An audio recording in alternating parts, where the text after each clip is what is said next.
Next on Saratoga Live, it's a rematch of the Woody Stevens as top 3-year-old sprinter Engage again faces Kentucky Derby pace setter Promises Fulfilled in the Amsterdam. In the Grade 1 Vanderbilt, Imperial Hint runner-up in last year's Breeders' Cup Sprint is out to prove he's the best sprinter in the country in his first ever appearance at Saratoga.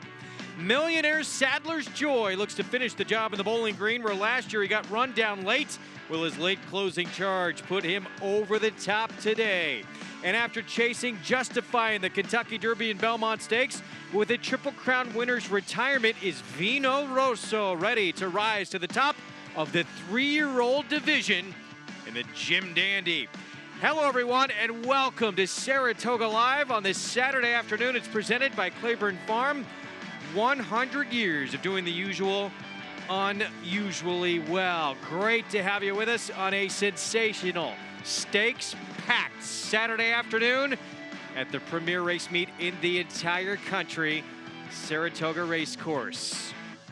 3-year-olds taking center stage, but a couple of outstanding sprint races and a marathon on the turf as well coming up. Greg Wolf alongside former New York Met, Los Angeles Dodger, Paul LaDuca, and Vino Rosso. We saw him in the Kentucky Derby. We saw him in the Belmont Stakes. This is the first start back since competing in the Triple Crown against Justify. Yeah, he was disappointing in the Kentucky Derby when he broke from the 18 slot. And then everybody thought, okay, his day's going to be on Belmont Day. That's Todd Pletcher's backyard. He's won so many Belmonts. He made a nice little middle move, but he was just no challenge to Justify. And he ended up finished 4th on that day.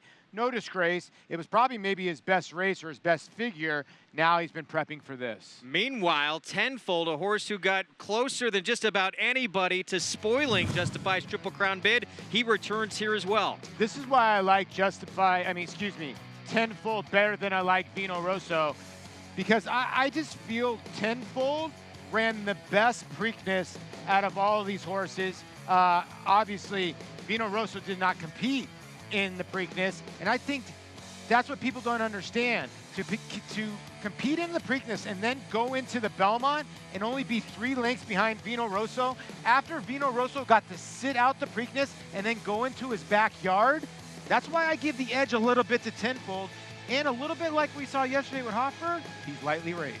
Yeah, certainly a horse on the improve. We'll see if this second half of the season he can take that next step forward. It begins today in the Jim Dandy. You can bet the Jim Dandy and all the races we bring you each and every day on Saratoga Live, and you get a $200 sign-up bonus just by signing up, getting started. Fund that account, use the promo code Saratoga Live, earn that $200 bonus. Again, go to NYRABets.com for all the details. Here's all the races we're bringing you this afternoon. We're going to have the entire NYRA Bets late pick 5 sequence. It begins in race 7 with the Grade 3 Amsterdam. 3-year-old sprinting, then the Grade 1 Vanderbilt, some of the top sprinters in the entire country. We're going to go long in the Bowling Green, mile 3/8 on the turf, and of course the Jim Dandy, mile and an 1/8 prep for the Travers, the Midsummer Derby. Close things out in that 11th race on the turf at a mile and an 1/8. Time to check in with our crew downstairs to talk about some of the other sensational races we have this afternoon. New York Racing Association handicapper Andy Serling and one of the top trainers in the country, Tom Amos. Thanks a lot, Greg. And 3-year-olds obviously in the Jim Dandy are taking center stage, but 3-year-olds are sprinting in the Amsterdam, and it's our annual prep for the Grade 1 Alan Jerkin 7 furlongs on Travers Day. Scratches can dramatically affect races, but none more so than the scratch of World of Trouble. World of Trouble and Promises Fulfilled ran remarkably well, finishing 3rd and 4th to Woody Stevens on Belmont Day. Without World of Trouble in this race, Promises Fulfilled might be the horse to beat. And that was a hot pace that day in that race, and Promises Fulfilled held on well. Remember, this is the time of year. This is why I like the Amsterdam. The 3-year-olds are getting back to doing what they do best. Promises Fulfilled, very talented young horse. They tried to stretch him out. That wasn't his game. Now they're coming back to what he does best, which is sprinting. Big-time horse going one turn and get a big chance today to show it. And even though he finished 3 lengths behind Engage, and I don't want to knock Engage, he's a very good horse, but he's a horse who's had things very much his own way. He got a perfect trip last time, and he picked up Promises Fulfilled.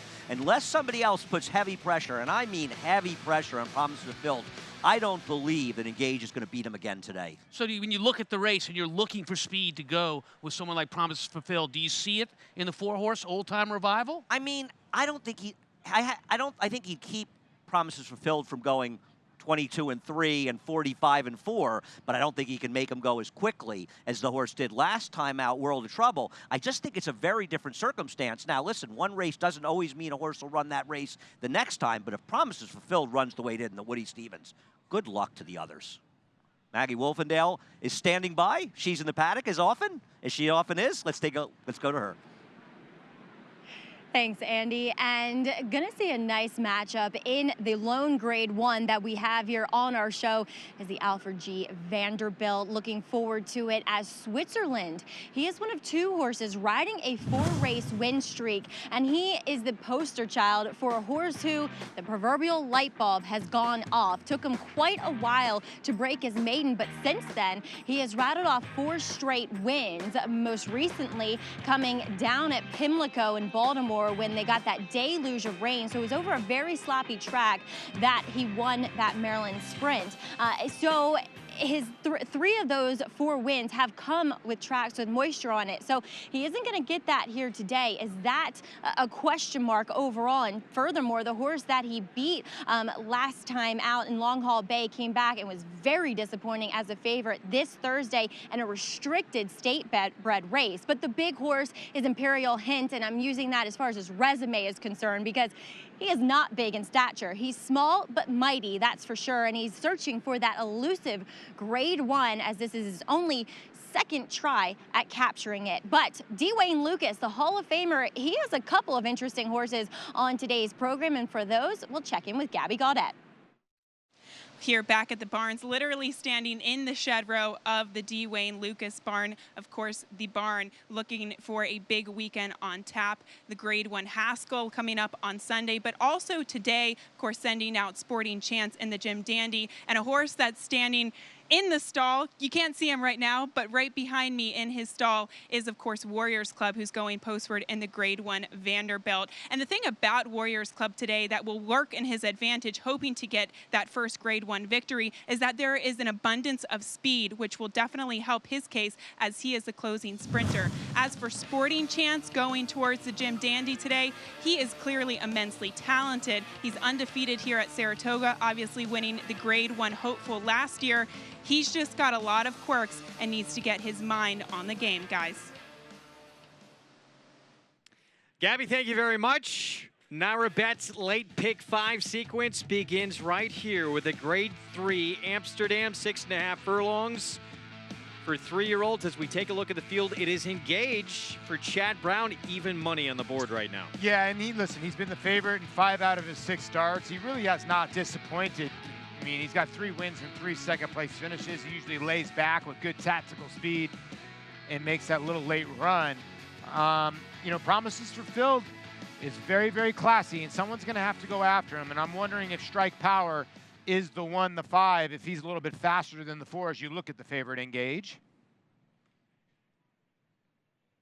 Son of Into Mischief, looking for the 2nd graded stakes win of his career, and it's what you came up with here in this Naira Bet's late pick 5. Well, my theory was, okay, I think the 2 is faster than the 5, and I think he's the best horse in the race, but you got to use the 3, and if the race completely falls apart, I don't see Sutash being that far out of it. This horse can make up a tiny bit of ground. He's going to have a lot go right for him. In race number 8, 1, 4, and 7, Switzerland, Imperial Hint, Done Deal. I think Done Deal is a horse that you have to use. Imperial Hint could be tough. 5 deep, and then get to my single, like I said, tenfold. And a lot of horses are going to single, or a lot of horse players are going to single reverse the decision in race number, in the last race, the 6. But I'm going to throw in Frippery with Joel Rosario. That horse definitely interesting. I like that one a little bit as well. Time for a paddock report. We're going to go to Maggie Wolfendale. It's brought to you by Hillendale Farm, now standing Curlin for $150,000.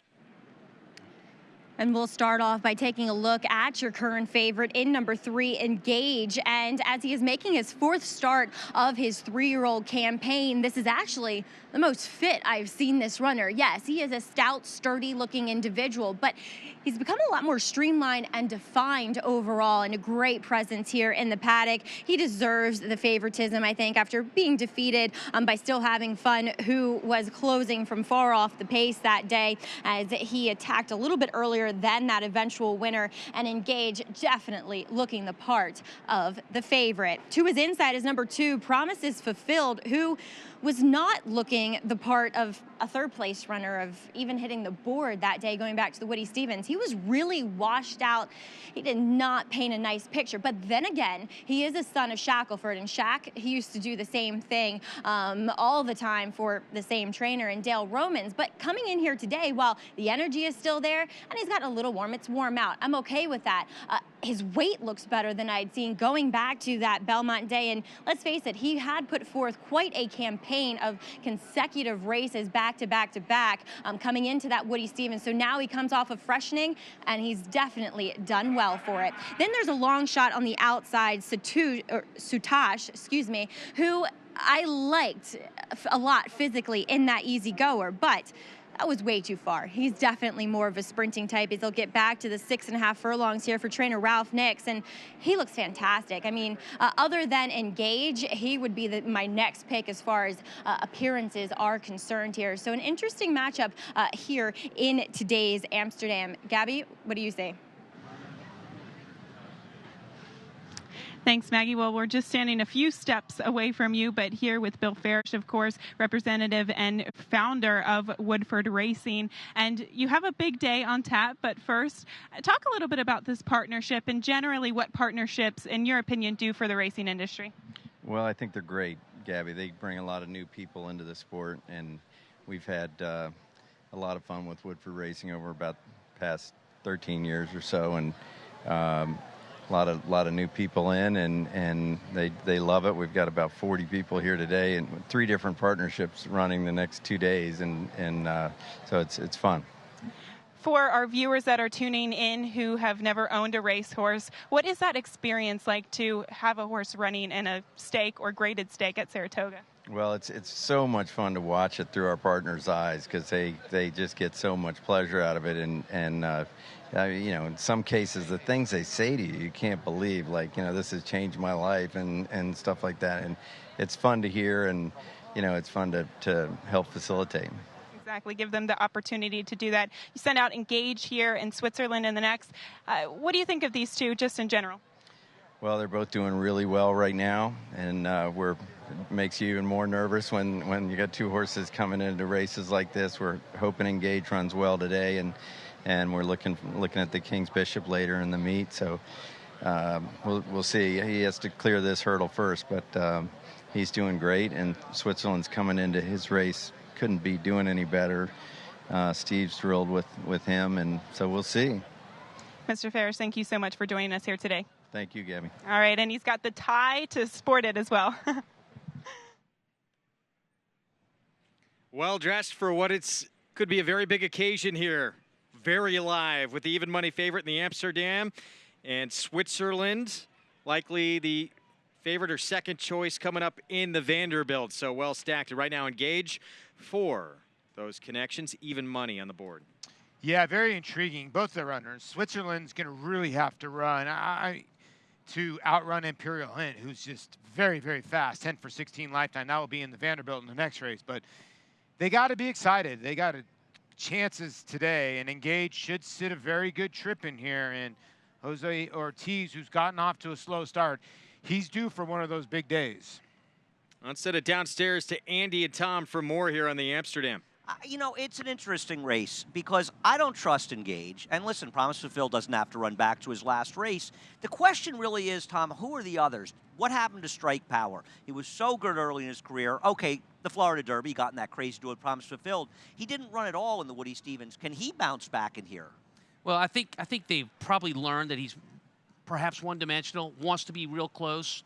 That last race coming off a route may have slowed his speed down a little bit. but I'd look for him to try to challenge Promises Fulfilled. Yeah, from the he does outside. feel. Paul hit on that earlier. I tend to agree with Paul there. They'll be forwardly placed, and I don't think they're going to look to be in a blistering pace, nor can they be. But he could be stalking as well. Can a horse like Sutash, whose connections are clearly trying to find his identity, and maybe sprinting is the best distance for him. Well, this is a transitional time for the 3-year-olds. You've gotten to the part of the year where there's no more Kentucky Derby. Horses are looking to do what they used to do. Sutash was a very good sprinter. So here he goes. He's going back to that distance today. Why not? And this was the race that a few years ago catapulted Caleb's posse to an eventual Breeders' Cup win, guys. Yeah, that's right. You never know who's going to step up, stake their claim, and become a star. And Sutash, who they were talking about, beat World of Trouble, would have been likely the second choice in this race. Post-parade brought to you by OCD Pellets. Build stronger bone with their 2-in-1 bone and joint supplement. For more information, go to ocdpellets.com. We start with Barry Lee for Ratio de Paz with Joel Rosario. Yeah, Rosario picks up a mount. This is a horse that's tried a little bit of everything, 2 for 7 lifetime. Promises Fulfilled. He set the pace in the Kentucky Derbies, trained by Dale Romans. Luis Saez rides. I believe he should be favored. I think he's the horse to beat. His last race was exceptional given the pace dynamics, and it shouldn't be the same today. Engage. He's now 4-5 for Chad Brown. Jose Ortiz back aboard. Well, the public thinks he's the one to beat, like you said, at 4-5, and he's been the favorite in 6 now out of his 7 starts. Old Time Revival, trained by Kenneth Decker. He is quick as well. Ricardo Rosario Montañez rides. He's kind of a neat horse who ran very well in our Gotham back at Aqueduct. But if he's going to win a race like this, I think he should have won his last. Strike Power. Mark Hennig trains his son of Speightstown with John Velasquez aboard. Really tough read. He has tremendous speed, and he actually ran around in Fountain of Youth behind Promises Fulfilled, and I thought it was a good effort, but I just don't know if he's as good as Promises Fulfilled. And Sutash on the outside. Eric Consell in the irons for trainer Ralph Nix at 13-1. If this race was to completely fall apart, look for this horse late, and you got to like the sire, trained by some guy named Tom Amos. How about that? That would be back talk. And, of course, Tom Amos, busy weekend for him. He's going to have Lone Sailor in the Haskell Invitational coming up later this weekend in what is a wide-open 3-year-old picture.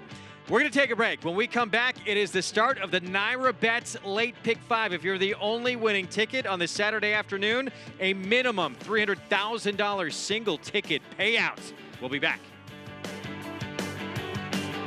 This proven son of Giants Causeway has sired 4 millionaires, including Claiborne Farm stallion Lee.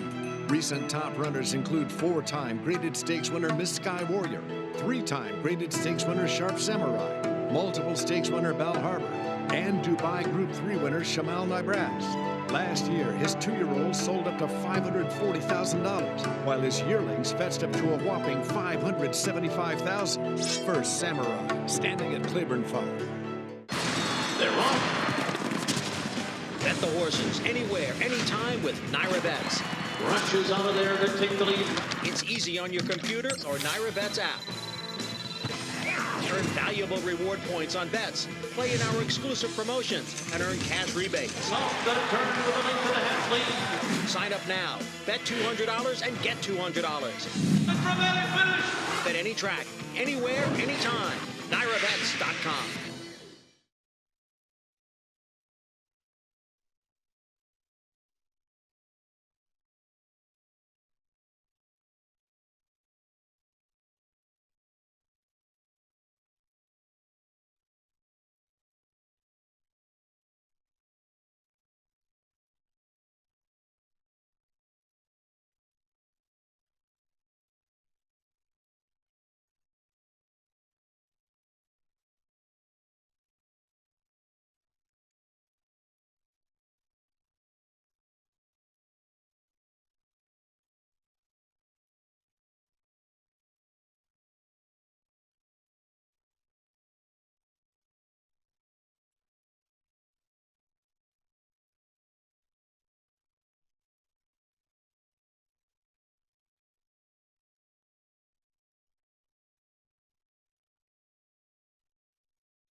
Back on Saratoga Live, it is presented by Claiborne Farm. Getting set for the start of the NYRA Late Pick 5 with the Grade 3 Amsterdam.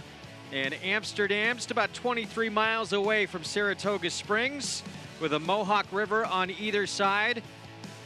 It's a little trip you take to get to Amsterdam. And any town with their municipal golf course being designed by Robert Trent Jones. That's pretty amazing. I could live there. Right? I mean, it's got to be probably the best municipal golf course you'd probably ever play, but the sights and the sounds of Amsterdam, absolutely gorgeous. I've actually been there a couple times.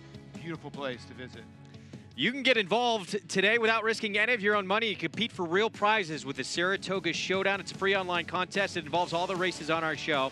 You place mythical bets, watch your name climb the leaderboard, competing for prizes like a chance at a Belmont Stakes ticket package for next year. Go to NYRA.com/showdown to get involved and play along. And this is from just moments ago, taking a look here at Strike Power for trainer Mark Hennig. Warming up pretty aggressively, and I think that's what Mark would want. This horse only got one race since March, and that was the Florida Derby. Like Andy said, he did really no running in the Woody Stevens, but did he draw a no-chance slot being in the 11 hole? Maybe he did, and the public seems like they're willing to give him a little bit of a second chance at 9-2. Well, everyone seemed to think with the scratch of the 6, oh, promises fulfilled. You got to take a big, big look at him, though, and we'll see if that plays out. For more on the Amsterdam, let's go to Gabby Gaudet. Well, Greg, I actually did get the chance to speak to trainer Mark Hennig about the number 5 Strike Power and ask him about tactics. Obviously, with the scratch of the 6 World of Trouble, it definitely took an impact on the pace of the race and the overall dynamics. I asked him, is there any intent to go with the speed of the number 2 Promises Fulfilled in here? He said, we did not work out of the gate last week for nothing. We're definitely going with him today. So that just goes to show you why they really put a stout warm-up into him here. But he looks great. But guys, I gotta say, I think they're gonna be on the engine early. Send for Strike Power, and that's how he won the first 2 starts of his career, including the Grade 3 Swale at Gulfstream. Listen, like, you got to go back to what's worked before, and you know what Tom said earlier, they know what his running style is, and they know probably it is sprinting, and he's got to be up close to the pace. But can he stay with Promises Fulfilled? He was not able to do that in the Woody Stevens. Obviously, something might have went amiss, but he's still got to prove that. I want to agree with Paul there. It's one thing to say that you want to go with him, right, Paul? It's another thing to be able to go with him, especially the kind of speed he showed in the Woody Stevens. But even without the Hennig interview, when you see these horses that are staying busy in the warm-up, like Velasquez is being very busy on Strike Power, you can almost know that the tactics are to try to get out of there and get going. Well, the only horse we haven't talked about, and sometimes I find when I do prattles and I talk about 5 of 6 or 6 of 7, the other one wins. Barry Lee on the rail. He's stepping up a lot, Tom, for a very sharp trainer. Look, and a live long shot in Barry Lee. He's the only horse in here that's been running against older horses. His last race, an allowance race, the only 3-year-old in the race was Barry Lee. Didn't break well. Alvarado set him up in there and put him in a spot he's not familiar with. Very close and on the engine. That's not the way he wants to do it. The winner out of that race, Majestic Affair, came back and won the Good Lord Stakes at Ellis Park. 11-1 on your 1 horse, Barry Lee. And at one time, Majestic Affair, a very nice older horse for Chad Brown. Here right in front of the gate at the 6.5 furlong shoe. We just got the whistle to head back here, guys, as I've pointed out in the past. This is an interesting break here because we're right at the chute. So you see that temporary rail right there. That is so horses don't duck inside that chute, but still there's some open space there. So number 1, Barry Lee, he's going to be down on the rail. Last time they implored some of that speed. He has gotten pretty hot and on his toes here overall. So I think he's a horse that, well, he has shown some pace, but is he going to be able to get to that lead? Because he's going to have to stand in the gate longer than any of the rest in here. Now, number 5 is Strike Power, a horse I've been a fan of. He's been disappointing in his, or he was disappointing in his last start in the Woody Stevens, but still I like him. I want to give him a shot here, guys. All right, Maggie, thank you. Good information there. Yeah, Barry Lee's going to have to sit in that gate a little bit longer than some of the others. The 1 horse, he's not exactly a slow runner. And then this 5 horse, he's faced Promises Fulfilled. This will be the 3rd time. Yeah, this is going to be really crazy how this is going to play out. The early pace. I mean, is anybody fast enough to go to Promises Fulfilled? You see the 1, he's a little worked up. The 5, Gabby's saying they're going. Old Time Revival only has one way to go. That's the 4. So is it really going to be the 3 and the 7 just sitting there licking their chops, waiting to pass these horses, or is Promises Fulfilled going to re-break? I want to comment on something that Maggie said. I think is very interesting. There's a long run-up for the 6.5 furlong races, exactly because of what Maggie was talking about. So when we run 6.5 furlong races, you always see faster first fractions than you will in 6 and 7 furlong races. So guys, if you see 22 up there, they're not going fast. There is Engage, about to load up for trainer Chad Brown. He is a 4-5 favorite. The Naira Bets late pick 5 begins right here with the Grade 3 Amsterdam. Promises Fulfilled, the 2, is going to try and steal it on the front end. Will he have company? Let's send it upstairs to the voice of horse racing's Triple Crown for the call, Larry Colmus. And just 2 left to load here. Strike Power steps forward into the starting gate. Sutash and Eric Consell up to the outside stall will complete the line. Sutash goes in. They're all in line. They're off in the Amsterdam. Strike Power and Promises Fulfilled right to the front. And they are 1-2 early on, and they're winging on the lead. Old Time Revival is 2.5 lengths off of them. Engage will sit back 7 lengths from this hot pace where Strike Power is taken over from Promises Fulfilled. Sutash is second last early on. Barry Lee is the trailer as they fly up the backstretch. Strike Power by a length. And then it's Promises Fulfilled in second at 21.28 opening quarter mile. Old Time Revival is third, racing 2 lengths off the lead. Engage will save ground into the turn and is well in contention at this stage. Sutash is next and Barry Lee at the back of the pack. And it's Strike Power taken on by Promises Fulfilled. These 2 are stride for stride just ahead of Engage. A half mile in 43.92 seconds. And they're into the stretch, and it's Promises Fulfilled who will have to deal with Engage, and Strike Power tries to battle on, but he's starting to lose ground to Promises Fulfilled, who drifts in with 1 furlong to run. Engage trying to come and get him. Promises Fulfilled, something left in the tank here. Engage is 2 lengths behind, and he's not gonna get him. Promises Fulfilled, strong in the Amsterdam. He won it by 3. Engage was second, and then it was a late running Barry Lee who got up for third, followed by Strike Power. The final time was 1 minute 15.18 seconds. Flying early in this race. Promises Fulfilled didn't get the lead, but he pulls away for the win. That was an excellent ride by Luis Saez, and he is riding as well as anybody at this meet. We keep talking about him. 21.28 even with the run-up. They were flying. What about that half mile time? Promises Fulfilled. This was a devastating performance. He is one heck of a sprinter, Tom. He's a heck of a sprinter, and Engage got the right setup for the 2nd time in a row. Couldn't close the deal. Yeah, you make a good point, Tom. I mean, like, he just went away from him. This was very, very impressive. Engage a nice horse, but never even got within 3 lengths of him. And Luis Saez, he decided, I'm going to take back from Strike Power because I got some bottom underneath you. And there's Big Tom. Dale Roman's going to go down the winner's circle with everybody in tow. He always brings a party with him. But they got a nice little sprinter on their hands. And powerful performance. They went very quick early in here. Final time was sharp as well, but 43-4 to the half. Well, Andy makes a good point. Like, the run-up is different, but like 21-1 is still rolling. Still fast. Yeah. So 3-2 on Promises Fulfilled. Let's send it downstairs to Gabby Gaudet. Here with Luis Saez on the track, and Strike Power, Louis, successfully rating a little off the pace today.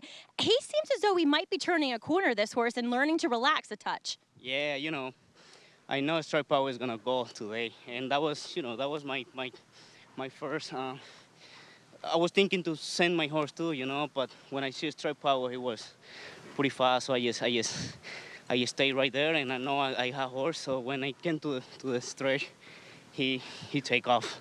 Louis, when we pulled up, you've always said that you've liked Promises Fulfilled, that you've always thought he is a nice horse. Is he just a true sprinter?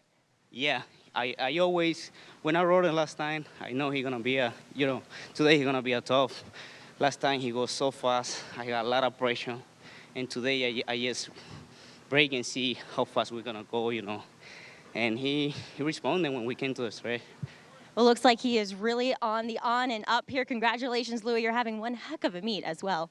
Thank you so much. All right, Greg, back to you. Yeah, my apologies, Maggie Wolfadale getting Luis Saez on horseback, and he is really been heating up. He's having a fantastic meet. I think he's leading right now. I think a 10 or 11 wins, somewhere around there. But yeah, you're right. He's making a lot of good decisions, and he's really heated up in the last week. He's got that wicked left hand, doesn't he? Gabby Gaudet, meanwhile, standing by with a winning trainer. Yes, here with Dale Romans. And Dale, wow, what were you thinking when Strike Power was going with this horse on the front end and broke really sharply? Well, you know, in the paddock, I told the jock, just go. And Louis is smart. Louis is a smart rider. He's the boss if they go. Well, I said, if they outfoot you, it's up to you. And he rode a great race. He let him take off, came around. And then down the lane, I mean, the other horses start coming at him, but he's just a good horse. Well, just considering this performance today and his performance last time out, the fact that he could overcome such a quick pace, how impressed are you with this horse? This horse impressed me every day we've had him because he's one of the few horses I've had that can go 43 but doesn't stop. He keeps going. You don't see that very often. But this is the great thing about horse racing. I hadn't won a race in a month, and it can turn around so fast. We win 2 today. Anybody out there that wants to pick me up, get in the game. All right, there's no advertisement better than that, Greg, winning a race here at Saratoga. I love Dale Romans. Pick me up now while I'm hot. Yeah, certainly. He's on a roll right now. Get with him. We got some more races on the card this afternoon. He might have had to enter a little bit before that, but yeah. He is awesome. He's a very good trainer. He's been in a lot of the big dances, and he has a nice runner here that has set himself up to be a factor in the sprint division. Yeah, he really has. And this is, I think, an effort that we'll look back at. And a lot of people forget that Dale trained the sire, too. This is the son of Shackelford out of a Market Tree mare, Marquis Delivery. Mr. Robert Barron and Louis Saez with a great ride. Get that back $5. This horse got hit late. I think a lot of people also forget he did conquer American Pharoah with Keen Ice. That's right. Yeah, he's done very well at this racetrack, hasn't he? Who would come back and win the Breeders' Cup Classic, by the way. It's not like he was on the decline by any stretch. Promises fulfilled. Fountain Youth winner on the road to the Kentucky Derby. Shortening up. And now it looks like sprint is in his future. Wins the Grade 3 Amsterdam in ultra impressive fashion. 1:15, the final time for the win.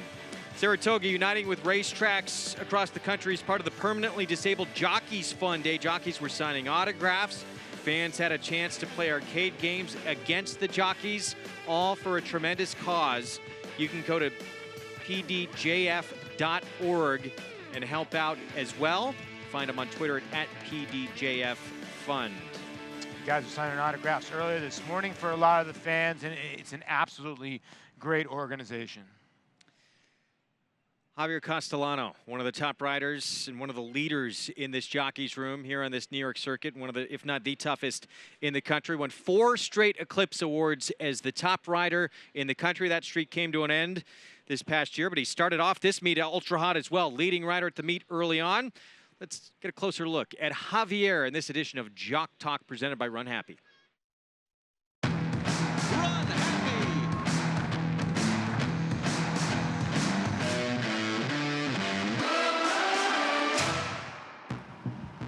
Akirabigo Sape 2004 Breeders' Cup Classic.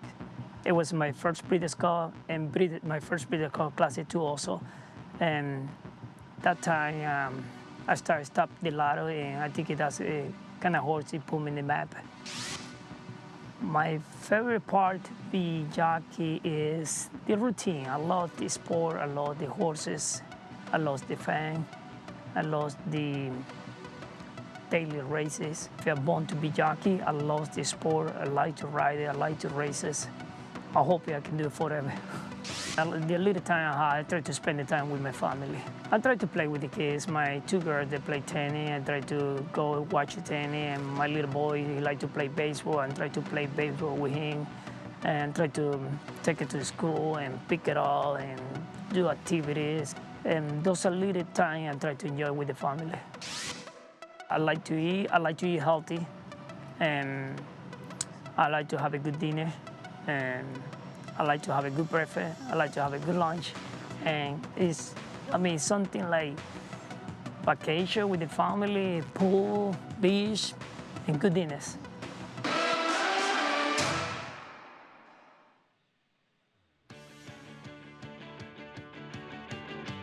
His record-breaking accomplishments on the racetrack paved his way here to the Stall of Legends. Now retired to stud, we welcome the dawning of a new era as this esteemed champion hopes to stake his claim to immortality. His blazing speed and striking good looks have been passed down to his remarkable first foals. Foals that will carry the flag of their famous father and one day hope to break records of their own. Medication-free and undefeated in sprint competition. Run Happy, standing at Claiborne Farm. They're on. Bet the horses anywhere, anytime with Naira Bets. Rushes out of there to take the lead. It's easy on your computer or Naira Bets app. Earn valuable reward points on bets. Play in our exclusive promotions and earn cash rebates. Sign up now. Bet $200 and get $200. Bet any track, anywhere, anytime. NairaBets.com.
Coming to the final furlong with a 3-length lead. Judas Wild Rush and Mass Media moving on the outside, but Warfront now drifting out, now moving in, but still clear by 3, followed by Judas Wild Rush and Mass Media. It will be Warfront and Jose Santos to win it by 2.5 lengths over Judas Wild Rush.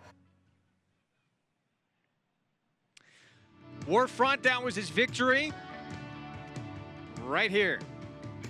And he is an international superstar. He had 4 multiple Grade 1 winners in his very first crop on both turf and dirt. The son of Danzig has turned into an international super sire, producing 8 champions, 7 millionaires, including European 2-year-old champ, U.S. Navy flag. #1 sire by graded stakes horses in 2018. He is something special at stud. Yeah, I always see the way he carries his head. Like, he always carried his head low. That's the way he ran, too.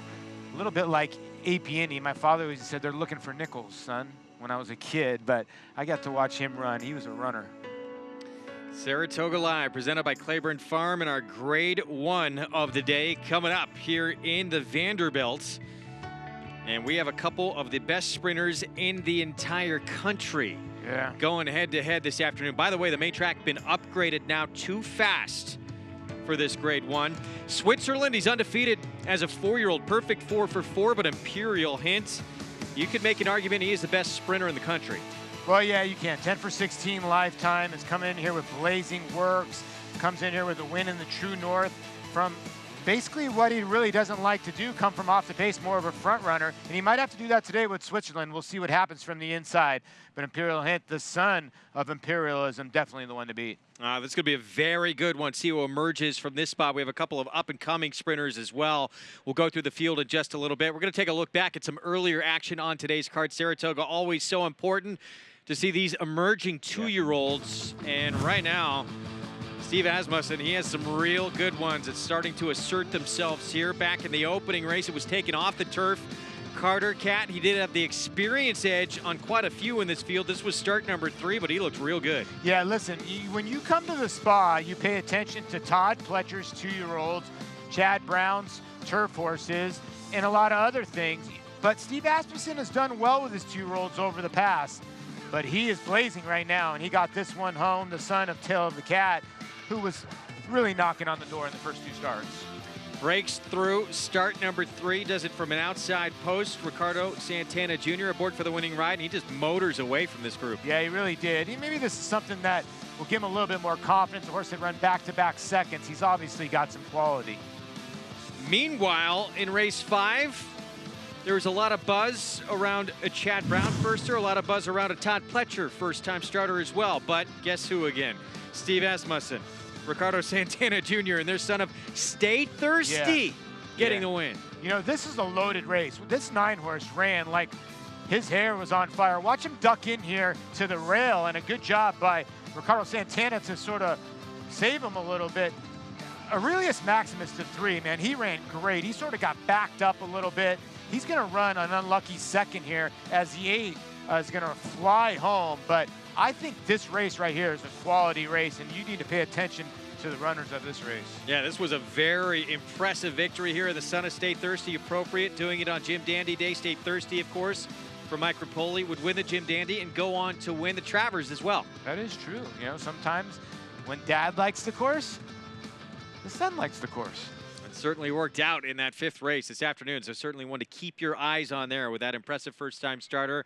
Steve Asmussen, though, his barn hot to start this meet, no doubt. We're going to take a break in the action.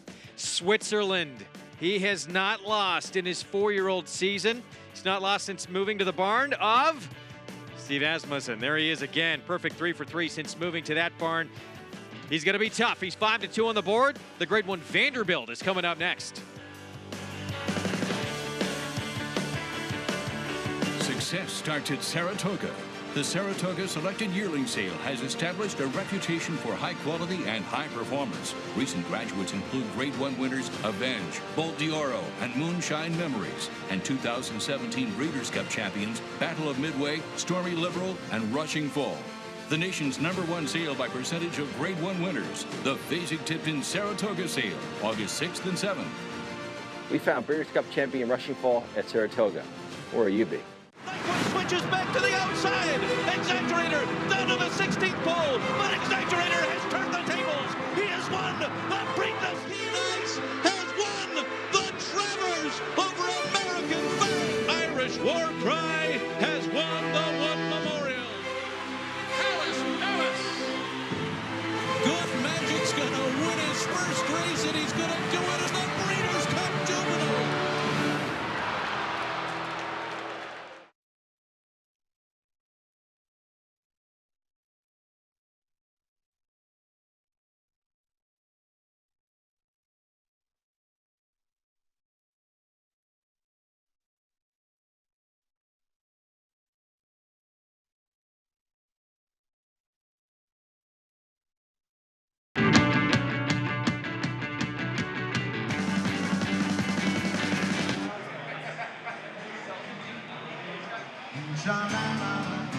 It's not the way you smile that doesn't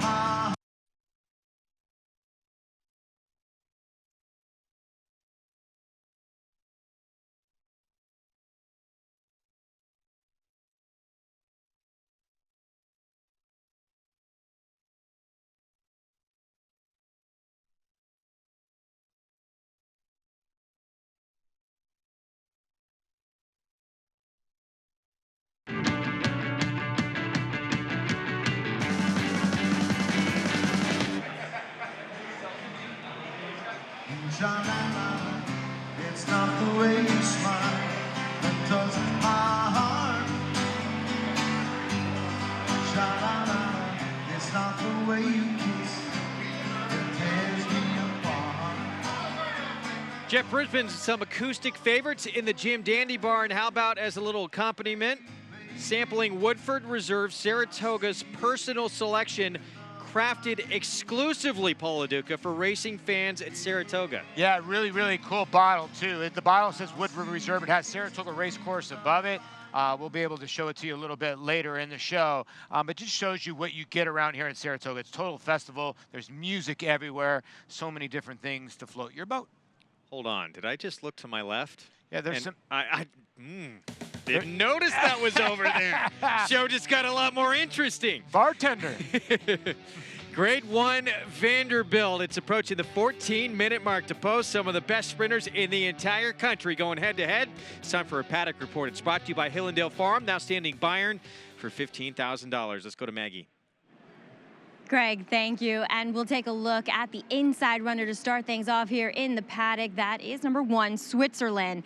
Took him quite a while to break his maiden, but since then, he's done nothing but win, albeit over more often than not over sloppy or wet tracks. We'll see how he does here for Steve Asmussen, who is just having one great meet. And what I will say, since I haven't seen Switzerland since going back to winter time of last year, is that he's finally become more athletic. He's extremely fit now, more so than what I'd ever seen from him before, and maybe that's a little bit of a key to his success. We'll see how he does as he's facing probably the toughest group since going on this win streak. Then we'll check in with the outside 2 runners, including number 6, Mr. Crow. Well, Ben Colebrook, probably looking at the form, I know Andy had said this, but this guy ran out of his mind in his 2 starts here at Saratoga. So he obviously has an affinity for this track, but can he get back to those is the real question. I like this horse. I've always been a fan of his, even going back to his debut when he was 11-1 as a Todd Pletcher first-time starter and just got beat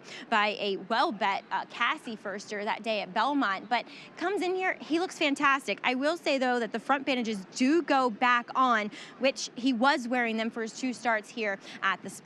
Then the interesting kind of story horse, I would say, is number 7, Done Deal. He won his last 2 races in 2016 and then went on a near 2-year hiatus. But it's a testament to how good time and patience are for a horse. And Ian Wilkes is exemplary in that he is very patient with his horses and he brings them along nicely, and this horse has paid them dividends for doing so. He looks extremely fit here as he's 3rd off the bench. He's coming off of a huge win out there at Prairie Meadows. We'll see how he matches up with the rest of this cast, though, and the Grade 1 Alfred G. Vanderbilt. Greg? Maggie, thank you. You know what? No matter what happens with Done Deal, this is just a really neat story. They have been so patient with this horse, a homebred for Sierra Farm. They actually wanted to sell this horse. He wound up kicking himself as a baby, as Maggie was alluding to a little bit there. He had fragments in the bottom of his pastern, so they figured everyone would be scared off in the sales. So they said, you know what? No one's going to buy him. We'll just race him ourselves. He turned into an incredibly talented horse, but just little nagging issues that persisted, and they had to wait 20 months to bring him back.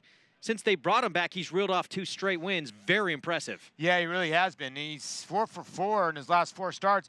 And I think they brought him back on the turf to think, okay, let's see if we can, just get him started on the turf. He went by 5.5, and then he came back and he went by 4, and the bettors still don't believe him. So bettors don't believe him today at 8-1. He's taken a big step, but you're right. This is such a great, great story.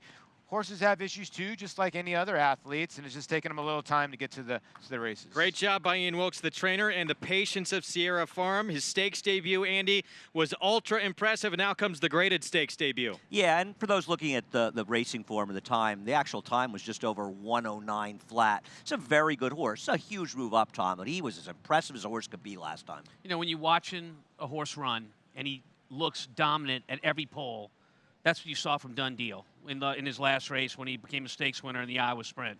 He was dominant in that race. Dominant horses can sometimes take that next step. He's got a great post on the outside. I like that for a horse like this, who has very good tactical speed in a race with a lot of speed. I think he's an interesting backup. He's my backup to Imperial Hint, but let's not kid ourselves. Imperial Hint's the controlling speed, he's the most accomplished, and he's just way the horse to beat. He's the horse to beat, but he's going to carry a lot of weight today. He's not a big old giant horse either, so he's carrying 124 pounds. He's giving the field anywhere from 6 to 9 pounds.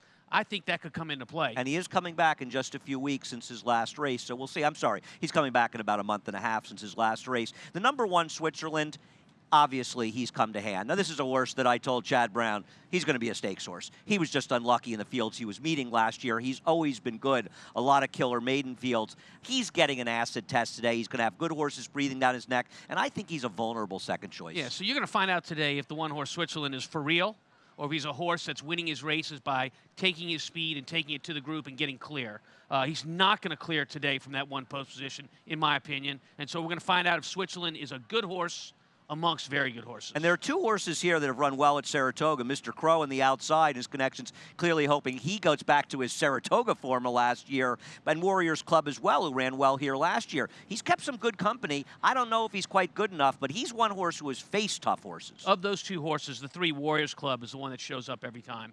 Wayne Lucas has done a great job of this with the Churchill Downs Racing Club, which Gary Palmisano Jr. manages for. Do they have another trainer? 200 people, I believe. Yeah, I got to live up to this horse. I've got the 2-year-old Distant Shore. But Warriors Club shows up every time, and Wayne has taken these people to the dance. This is a fun race, Greg.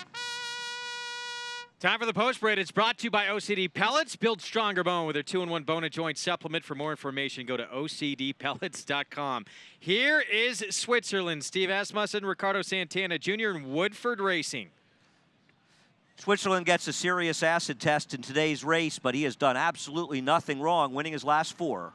He's a 2016 Fasig-Tipton May Sale graduate as well. The 2, Petra for Ron Moquette with Joel Rosario. Yeah, he's making a big jump in class today. He'd be a surprise if he won.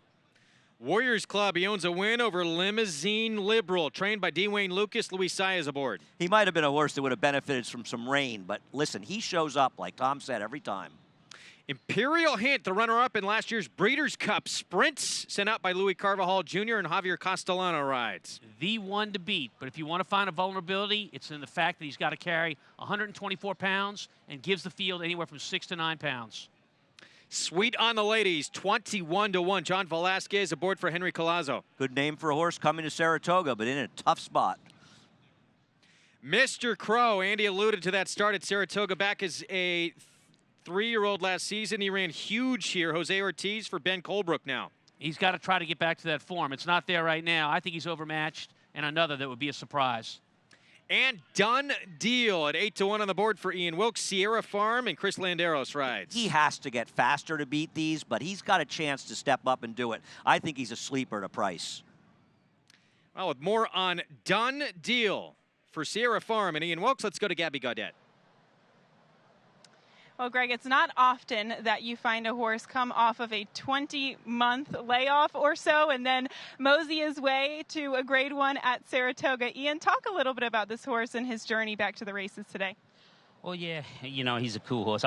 My joke was always he needed a vacation, you know, so he got a good vacation. Now, it all gets back to Mike Callahan, the farm manager, Ed and Sharon Houdon, you know, giving him time, being patient, because there's a lot of people that would have not persevered, you know, would have just pulled the plug, you know, because it's a long time. But the horse had talent, you know, he's got some talent, and they have a farm, and it's been a long journey, but it's exciting. He's a fun horse. You say he's a fun horse, and his demeanor is incredible. Talk about that, too, because he was just walking around here like nothing's fazing him. That's like him in the morning, you know, he'll walk the track like that, he'll walk home like that, but he's just naturally fast. He's a very quick horse, but you're very surprised. He's like a kid's pony, you know, he acts like a kid's pony around there. He's just a cool horse. All right, well, best of luck here. We're all pulling for you. Thank you. All right, Done Deal here, making his 3rd start off of that 20-month layoff, Greg. Undefeated since he's returned off all that time off, lost his entire 4-year-old campaign. He's shown a ton of talent, though, since he has returned. Done Deal. The 7-horse, the son of Macho Uno, at 9-1 on the board. The Grade 1 Vanderbilt. It is next here on Saturday at Saratoga. We'll be back.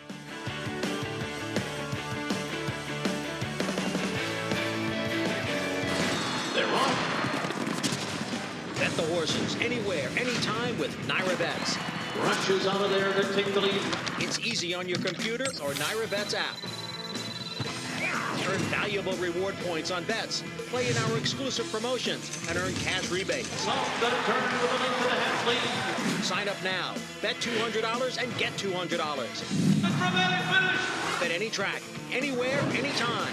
NairaBets.com. This successful son of AP Indy has sired 6 millionaires, including 2017 Eclipse champion 3-year-old West Coast. A dominant winner of the Grade 1 Travers and Pennsylvania Derby, West Coast also placed in the Breeders' Cup Classic and was runner-up in the $16 million Pegasus World Cup. In the sales ring, juveniles by Flatter brought up to $600,000, and his yearlings sold up to $460,000. Flatter, standing at Claiborne Farm.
You're watching Saratoga Live, presented by Claiborne Farm.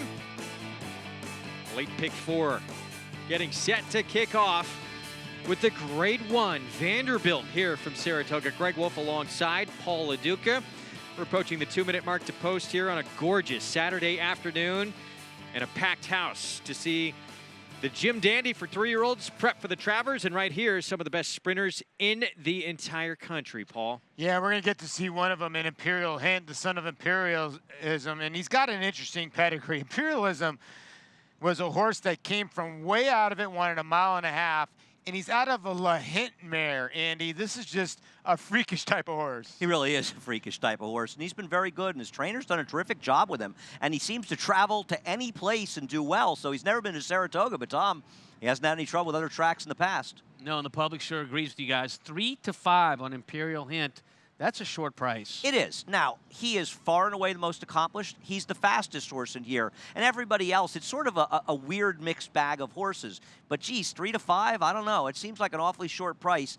He's going to have to stalk Switzerland, put him away, and hold off any potential closers. Well, he stalked in the True North, and he stalked well. And that pace was fast.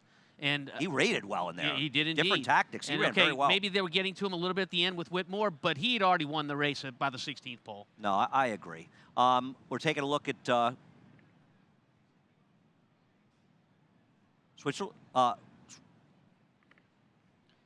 The 2 Petrov, obviously a big long shot in this race.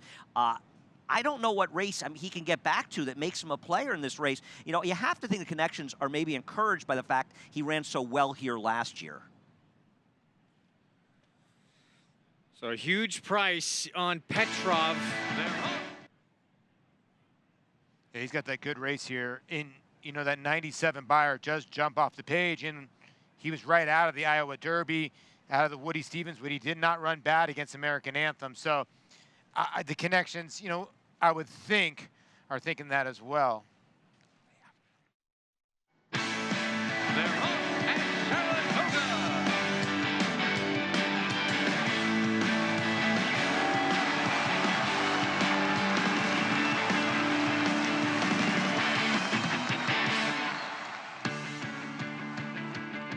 Welcome to Saratoga Live at the premier race meet in the entire country. It's presented by Claiborne Farm. 100 years of doing the usual unusually well. Look at this outstanding crowd on hand to see some of the best sprinters and emerging 3-year-olds in the country. That is still to come in the Grade 2 Jim Dandy. Greg Wolf alongside former New York Met, LA Dodger Paul LaDuca. We're going to see the Jim Dandy still to come. Vino Rosso, Tenfold, back in action after competing in the Triple Crown. And coming up, the Grade 1 Vanderbilt.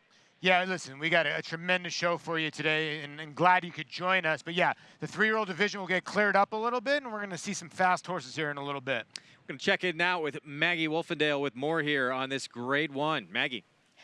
Thanks, Greg. And looking at these horses warm up, the more I watched number 4 Imperial Hint, the more I was convinced. A horse that I was not in love with going back to the True North, but he's winning me over because he's all little racehorse. And his trainer, Louis Caraval, stating that had a little bit of a sore foot at the start of this month, but has since come back and breezed very nicely, and all systems go with him. A long shot that really caught my eye just because he's progressed so nicely is number 2 in here, Petrov. He's really filled out his frame, guys, and is a much bigger, stronger animal this time around. Greg?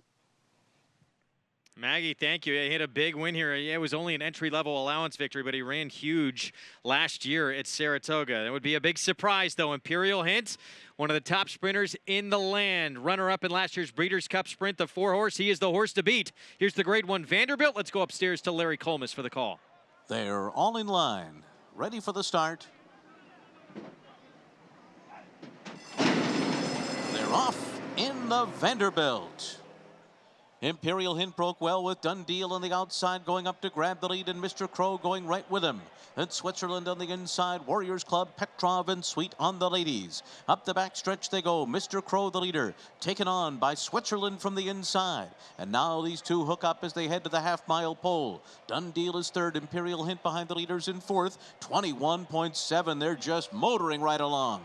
Warriors Club is down on the inside, 4 lengths off the lead, and then comes Petrov. Sweet on the ladies is far behind around the far turn. Switzerland is the leader. Mr. Crow is there with Dundeel, and Imperial Hint joins them. Here comes Imperial Hint, and he's coming 4 wide toward these front runners. Warriors Club is in behind them, and Petrov on the outside. The half in 44.39 seconds, and Imperial Hint has taken the lead. And under a hand ride, he takes off. He takes off by 5.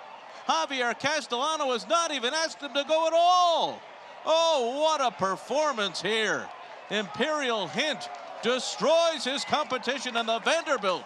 Warriors Club was second. Sweet on the ladies third. Mr. Crow fourth in 108.98, and he never even tried. That is one of the best performances we have seen all year long. Imperial Hint blowing by a very good field and not even being asked for anything. Well, I weigh 185 pounds, and I think I could have rode him to victory today. This is unbelievable. I actually thought he was in a tiny bit of a pickle, and Castellano took him to the outside, and this is a canter. I could be wrong, and feel free to disagree, guys. I'm not sure he ran for even a 16th of a mile in this race. I don't think you can win a race any more easily. Let's put this in perspective. So he's 9,800ths off the track record. He had to go around everybody, and he was not asked the last 1/8 of a mile. So this horse would have broken the track record today if he'd been called upon. Right, Greg, you and I have had a couple arguments when you say a horse could go faster, and I say, I can't go faster. Greg, I think this one could have gone a little faster. Yeah, I think this one absolutely could have. You're right. Wow. 4 to 5 in the end. I'm just incredible performance. Let me ask you this question now. Has this horse grown up enough now that he actually wants to be off the pace with that kind of freaky effort? I mean, no question about it. It's funny you say it because I said the same thing to Tom mid-race. I said, so I guess Imperial Hint, he's now a closer. Well, you know, it worked so well last time, and they were going fast early, to be fair, but it's a joke. It's a complete joke. But, I mean, he's got that thing that you need with a really good horse. Tactical speed. Can be anywhere he wants to be based on pace. Let's go to Maggie Wolfendale for more. We're all fawning over Imperial Hint down here, and as Javier said, he's a small horse, but he's got a big heart. Yes, he was. I really like the way everything he does. Except that, but that's okay. We had a little motorcycle out here, buddy. It's okay, bub. But like you said, Javi, he just did that incredibly easy. Very easy today. I know we went pretty fast in the beginning. I felt, you know, they went to speed really quick. I just don't want to hook up do speed. It's a great horse. You can do whatever you want. You know, you can be off the pace. I think it's a great horse. Javi, I'm gonna say that you just said that you can do absolutely whatever you want with him besides walk next to him with another pony on his offside. Javier, I'm gonna let you go, but we still love Imperial Hint. Well done. Thank you. Thanks so much. Okay, guys, he's not used to me interviewing horses out here, but we'll forgive him for that because he was just utterly awesome in this Vanderbilt. It's like every superstar. I don't need no interview. I just went by 6. I want to go to the winner's circle, get my picture taken. That was a superstar performance. You can make the argument that's the best performance we have seen all year out of any horse. Yeah, in the sprint division. And again, Warriors Club for Churchill Downs Racing Club, a good second. Brings his game every time. I mean, no match, but give the horse credit for running a nice little second. 11 wins now from 17 career starts. I think, guys, we have our favorite for the Breeders' Cup Sprint. Well, we'll see. We'll see when the competition gets a little deeper, but this was as good. I mean, it feels like he's in the best form of his career. No question about it. And the change of his style that allows him to do whatever he needs to do during the course of the race. Javier was literally push button and on cruise control the entire time. No, he was. This was devastating ease. I mean, the competition went deeper. I don't know if they go to the Forgo. Maybe we see him in the Vosburg at Belmont Park, but wherever he goes, I look forward to seeing him run. Yeah, you make a good point, Andy, as in the point as in he carries his racetrack. Now, his worst race was at Churchill, which the Breeders' Cup's going to be, but that was a sloppy racetrack. You can't really gauge that or not. Now he might have a new running style, but yeah, he wins at every racetrack. I don't think it's going to bother him. Incredible performance in the Grade 1 Vanderbilt. As we take a look at Sadler's Joy, the millionaire for Tom Albertrani and Woods Lane Farm. Javier Castellano will be back aboard trying to get this horse a Grade 2 victory in the Bowling Green. Looked like he was going to win that race last year. Meanwhile, Vino Rosso, could he take over top dog in the 3-year-old division? Jim Dandy still to come. He makes his first start back since the Belmont Stakes when we return on Saratoga Live. This graded stakes winner and multiple Grade 1 performer by Tapit has become one of the nation's leading sires of 2-year-olds. Ranked #1 in his crop by number of winners, he sired 11 stakes horses in 2017, including graded stakes winners Wild Shot and Oklahoma Derby winner Untrapped. At the sales, his yearlings have sold up to $480,000. Trap Shot, standing at Claiborne Farm. How do New York breds perform? They win in world-class company. From Grade 1 races in Dubai, where New York-sired New York bred Mind Your Biscuits won the Golden Shaheen for a second time, to Belmont adding to his status as the richest New York bred with a close second in the Met Mile. The Belmont Festival saw 2 more New York breds become millionaires. 4-star Crook in the New York Stakes and world record setter Disco Partner with a repeat victory in the Jaipur. New York breds, get with the program. They're on. Bet the horses anywhere, anytime with Naira Bets. Rushes out of there to take the lead. It's easy on your computer or Naira Bets app. Earn valuable reward points on bets. Play in our exclusive promotions and earn cash rebates. Sign up now. Bet $200 and get $200. Bet any track, anywhere, anytime. NairaBets.com.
He's a horse that has to be engaged early. If not, he gets into relaxed mode.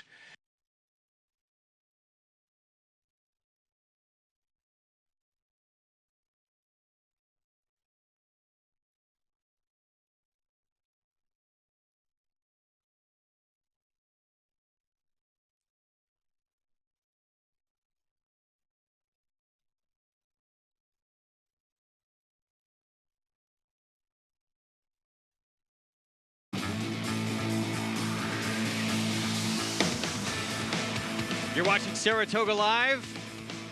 We just saw the Grade 1 Vanderbilt and a superstar performance from Imperial Hints. 108 and change without being asked for really anything and going, what, 5 wide around the turn? Yeah, what a professional and unreal performance by Imperial Hint. Son of Imperialism out of the Hint mare, Royal Hint. For a lot of people you don't remember, Imperialism ran an actually pretty good race in the Derby trained by Kristen Mall, Southern California trainer, but that doubled to start your NYRA late pick 5, $12.40 for $2. So favorite to start. Meanwhile, standing by with a winning trainer, let's go downstairs to Gabby Gaudet. Thanks, Greg, here with Louis Carvajal. And Louis, just talk about this performance that we saw today. I know it just happened a couple of seconds ago, but what is your reaction to this? You know, it's a big relief, and I was expecting to run good, and the way he did it was just fantastic. It's almost no word to put in my mouth right now how happy I am the way he ran. I read an article that you referred to this horse as My Little Pony just because of his short stature but his big heart. How important is this horse to you? Well, besides my kid and my family, it's like part of my family now. And Mr. Mamon, it's like a small group, you know. And I wanted to win this race for a lot of the people back home and Mammoth Park and parks that we try so hard because we have a small stable, and just to reach at this point, it's just it has no you can express yourself how good it feels. So you know, every trainer who works hard and you have 5 horses, 6 horses, and you get to this point. I mean, that's where we get up in the morning and try to do something. This is like a dream, you know. Dreams do come true even here at Saratoga, don't they? Definitely, Saratoga is the summer place to be, and I was scared a little bit coming here, but this is great. It's beautiful. Louis, quickly, do you have any idea of where we could see him next? Well, right now we'll see how he'll come out of this race. Probably New York again, or we'll see. I just want to see how it is tomorrow or later on, and then we go from there. Congratulations. Thank you, Gabby. All right. Imperial Hint, he may be small, but he is mighty. He is mighty indeed. What a performance from Imperial Hint. Remember, he was second in the Breeders' Cup last year. He finished just ahead of Mind Your Biscuits, who's decided to stretch out this meet. We're going to see him in the Whitney next week.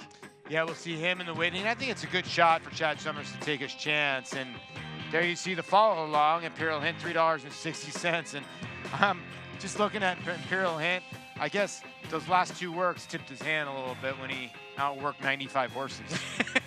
Not bad, right? Yeah. Been training at Parks leading up to this performance. The first try at Saratoga. Safe to say he likes the spa.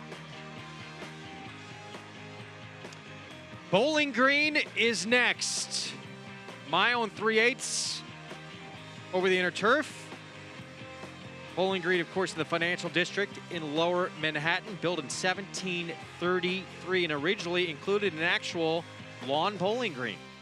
The oldest public park in all of New York City. I did not know that, really. And I actually just went there a few weeks ago, right before we came to Saratoga. Here we go. This is a loaded field as well. Sadler's Joy right now, the 9-5 favorite for the Grade 2 Bowling Green. My Own 3/8 over the inner turf. Looked like this horse was going on to win this race last year, and then he got caught late and passed. Yeah, it really was a bad beat for him. 6 for 18 lifetime. 2 wins here are at Saratoga. Manitoulin on the outside taking money. Disastrous trip last time in the Manhattan, and that's why he's 9-2. He was very wide, post 11. He hit the gate at the start, had a wide trip throughout. Here's his trainer, Jimmy Toner, on the key to Manitoulin. He's a horse that has to be engaged early.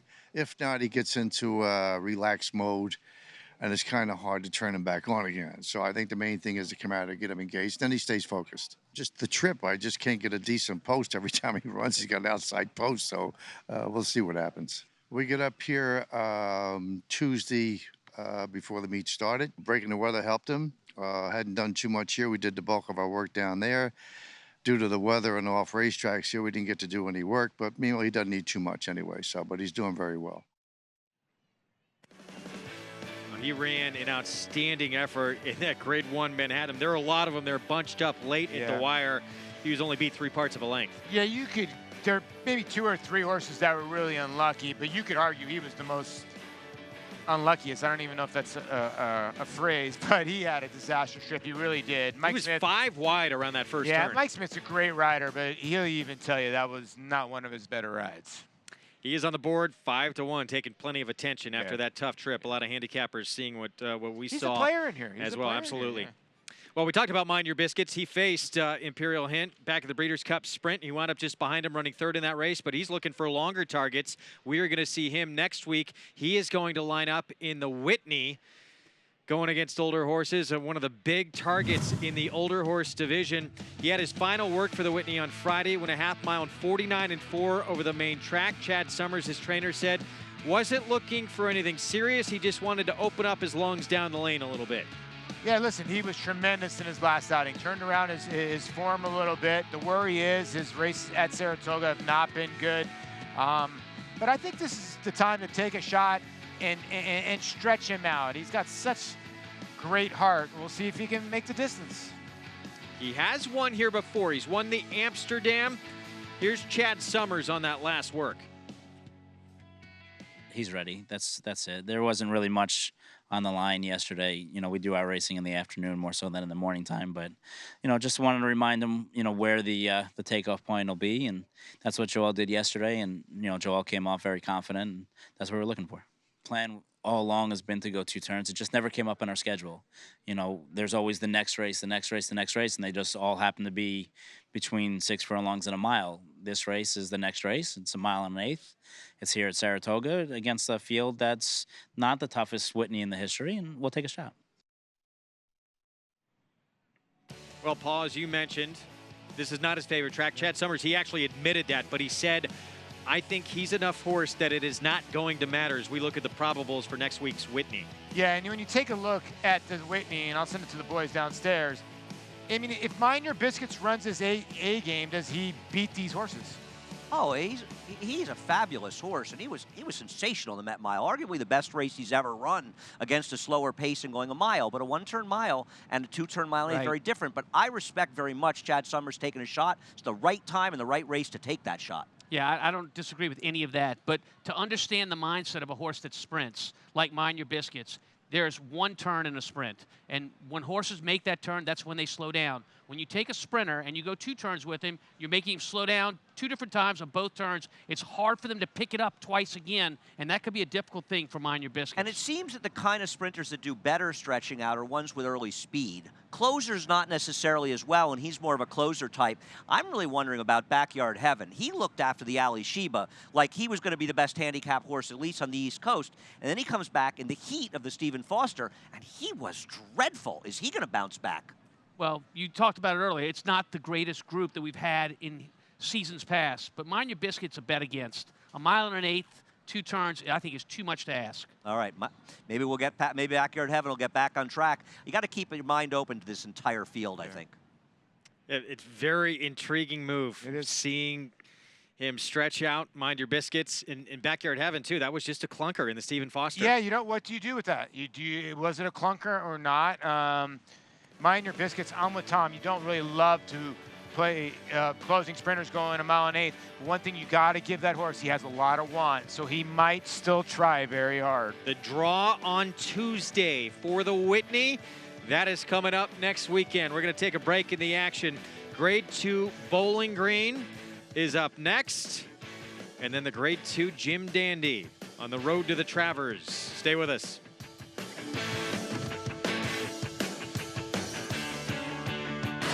They're on. Bet the horses anywhere, anytime with NYRA Bets. Rushes out of there to take the lead. It's easy on your computer or NyraBet's app. Earn valuable reward points on bets. Play in our exclusive promotions and earn cash rebates. Sign up now. Bet $200 and get $200. Bet any track, anywhere, anytime. NyraBets.com. His record-breaking accomplishments on the racetrack paved his way here to the Stall of Legends. Now retired to stud, we welcome the dawning of a new era as this esteemed champion hopes to stake his claim to immortality. His blazing speed and striking good looks have been passed down to his remarkable first foals. Foals that will carry the flag of their famous father and one day hope to break records of their own. Medication-free and undefeated in sprint competition. Run Happy, standing at Claiborne Farm.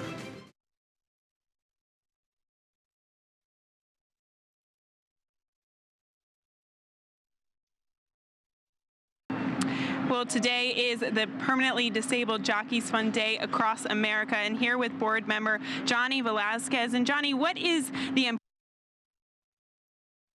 difference between that? But thank you so much for joining me here today, Johnny. Thank you for having us and keeping the awareness going.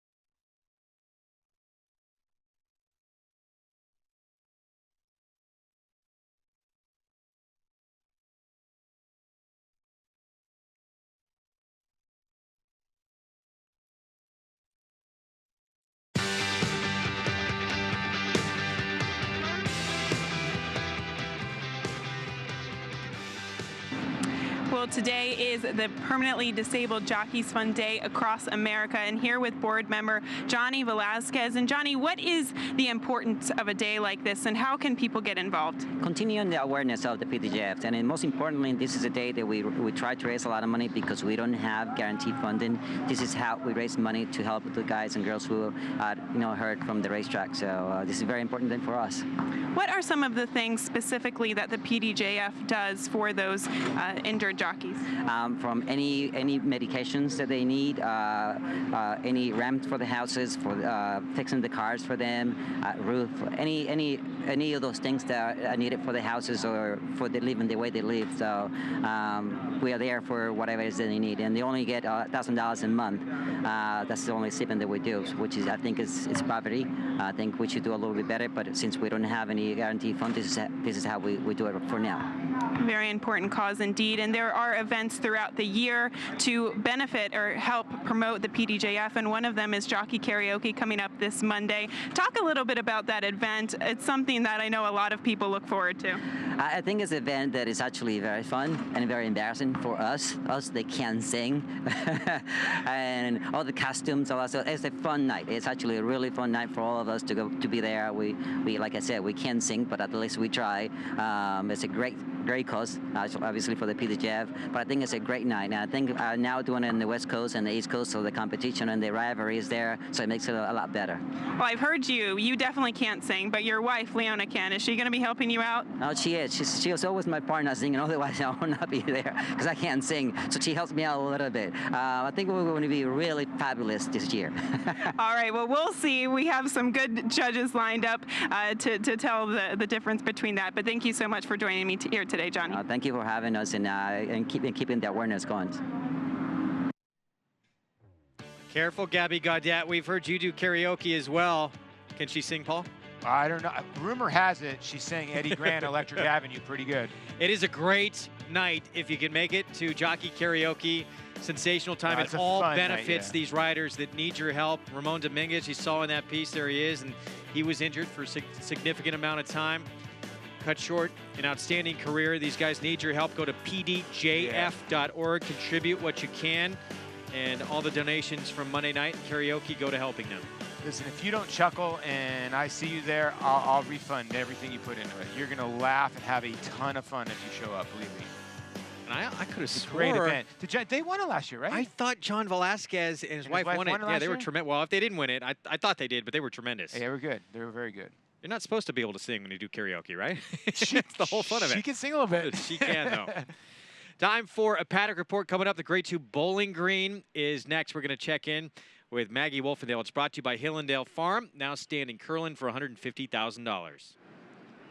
And Jock's out here in the paddock for this Bowling Green. I want to talk about the two horses that, well, make sense on paper a bit here, but just look the best in the flesh. And that is including number 6 in here, Sadler's Joy. I mean, truth be told, I am an enormous fan of Sadler's Joy. He doesn't always win, but he always shows up. And I have the utmost respect for him. And physically, he always brings his A game to the paddock. And he does like it here at Saratoga with that 2 wins out of 4 starts to his record. Number 2 is Channel Maker, who I feel is fairly interesting because while he hasn't won dating back to August of last year at Woodbine in a restricted race to Ontario-bred horses, Bill Mott campaigns him like he belongs in these. And so I'm hoping that one day Bill will strike gold with him because I can see where he has the confidence in his charge and that physically, this horse looks tremendous. He's dappled head to toe. He walks around this paddock with some swagger, with some confidence. I mean, you can see on the screen, his coat is just so shiny and he's so fit and well conditioned here. So as far as looks are concerned, those are the top 2 in here. And I just want to kind of touch on a bit of a price in here, and that's number 4, Glorious Empire. He can be a bit of a handful. Now, I've actually personally worked with this horse. I've sat on him, I've breezed him, and he gets very nervous. And you see in his comment lines that he has blood. He is a bleeder. So if he gets too nervous, that will kind of set things off sometimes, and that will lead to bleeding. And when he doesn't bleed, he is very good. I mean, you watch his last race at Delaware. I know he wasn't beating much, but visually, it was extremely impressive here. So far, so good with him. He's gotten a little warm. He is wearing a hood, but a hood without ears. So I don't know what that's about. Sometimes he does stay away from the rest of the pack here as far as the post parade is concerned. So I will be up on Yeager, and I will be keeping my eye on him. Greg? Maggie, thank you. Yeah, it's a 5 Glorious Empire in here for trainer James Loris. Julian Leperoux will be aboard at 16-1. So some great information there from Maggie Wolfendale. I'm going to send it back downstairs to Andy and Tom. Sadler's Joy and High Happy, guys, going against each other for a 4th straight start. Manhattan's an extremely interesting race because there's such a variety of trips, Tom. Channel Maker Jose Ortiz really never gave him a chance in that race. Sadler's Joy moved way too early under Javier Castellano. He has to be much more patient. High Happy was engaged in the pace the whole way. He saved much more ground than everyone, but he engaged hard, and Manitoulin had a crazy wide trip. So who do you take? Well, if you're looking at trips and saying who had the worst trip that day, maybe the beginning of the race, making that first turn, Sadler's Joy, having to go wide around everybody, cost him the win. Yes, Manitoulin, excuse me. The second turn for Sadler's Joy, having to go wide around everybody, cost him. So you just go down the line. There were 8 of them within 2 lengths of each other. Hard to make anybody a 2-1 favorite in a race where so many horses had trouble and have a chance today. I agree, a very valid point. Sadler's Joy, according to Trackus, he went his 4th, and that's the 4th of 5 quarters, in 22.34, going 5 wide around the field. Javier has to make that late move with him and not move too soon, Tom. Well, smaller field, and that'll probably happen. Oh, he's got to do it because Julian Leperoux was patient with him and it worked out sometimes. It's tricky. But I agree. I'm waiting for Channel Maker, and I know, Tom, you like him as well. Oh, yeah. I just hope he gets a chance. It just seemed like Jose Ortiz just never really gave him a chance to do any running, and it was too late. Look, Channel Maker is a trip handicapper's dream.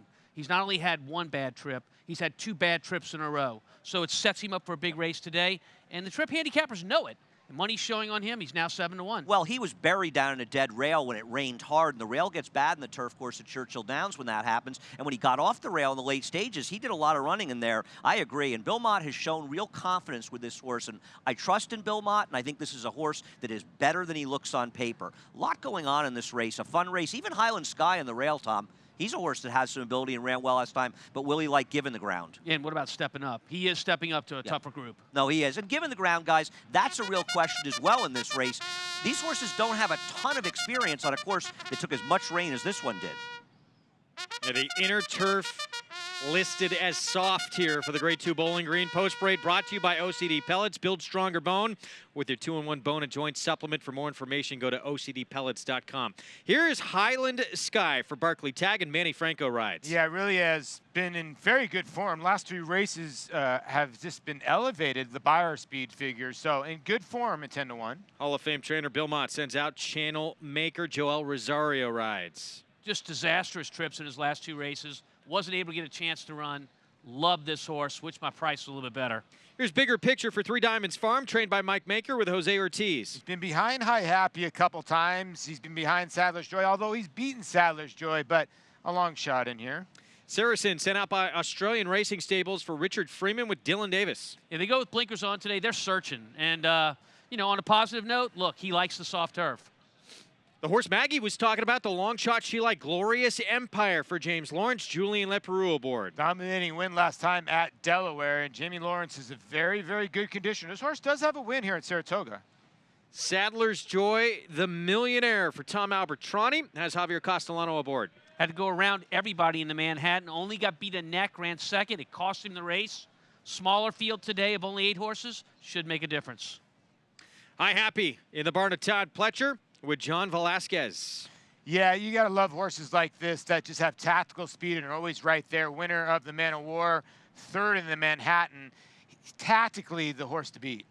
And Manitoulin had that tough trip in the Manhattan last time out. He's trained by Jimmy Toner, Junior Alvarado aboard. This is another gelding I think that's getting better and better. Does have 2 starts here at Saratoga. 2nd place finish behind Hello Don Julio last year. Well, Maggie Wolfendale talked to us about a long shot that she was intrigued in with the 5. Gabby Gaudette standing by with the connections of another long shot, Saracen, the 4.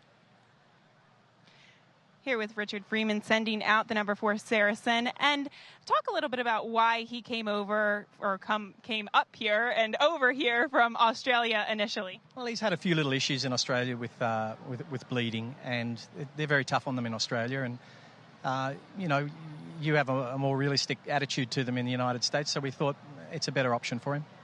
And the mile, obviously, last time out, perhaps not suitable to the mile, but what gives you confidence to keep going forward and tackling graded stakes company?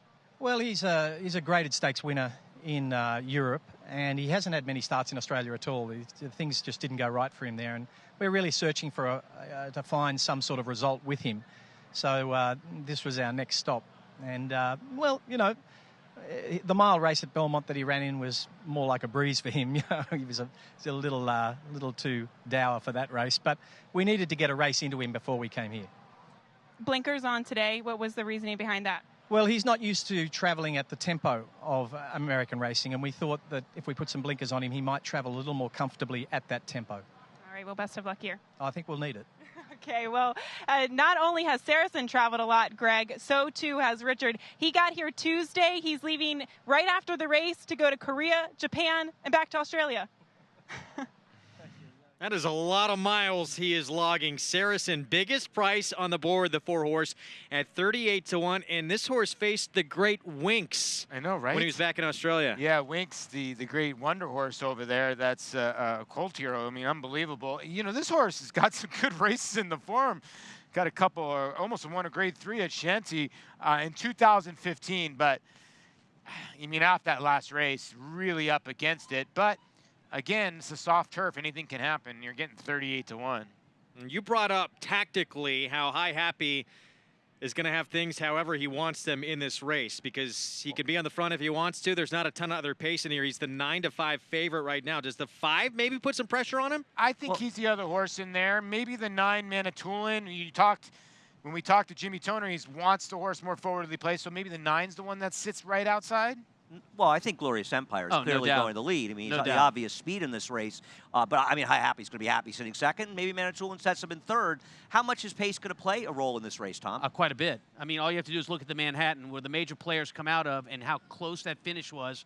Pace had everything to do with that race. High Happy really sustained for a long time under fast-paced conditions. I think Glorious Empire is a bit of a thorn in the side of High Happy. I think he would like to control things up front. He's not going to be able to do it with the 5-horse Glorious Empire in here. But he is a horse that's been able to stalk very effectively. I mean, let's face it, High Happy, since Todd Pletcher's taken over his training, is just absolutely nothing wrong. He's run well every single time, and he doesn't need a lead. Who wouldn't want to walk the dog if they could? I'm just Well, saying, oh, if I you didn't agree. have that I horse agree. in the race, No, I agree. it would be I very agree. nice. And Manitoulin, I think Paul makes a very solid point with that, in that he was very wide in attending the pace. Now with an 8-horse field and 3 turns, he should be able to cruise up into a more comfortable spot. And he ran a terrific race last time. We could talk about tough trips into Manhattan all day.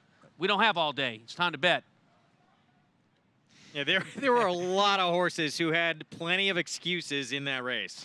Yeah, it's a tough race to read, but I've watched it like 4 times. I still think Manitoulin had the worst trip, and I had bet Sadler's Joy, Spring Quality at the 13-hole. That was the race that Edgar Prado came in for 1 race over the Belmont weekend and got all the money with Spring Quality. It's a tough read. High Happy, I thought in Man of War, got everything his own way. You know, 115 is right. That's right. You're getting your own way. You got to go a little bit faster. Maybe Glorious Empire can make that happen. Well, the blinkers going on the 4. I don't see that happening. In the Manhattan, that was the first time that Sadler's Joy got the better of High Happy, but he couldn't finish the job.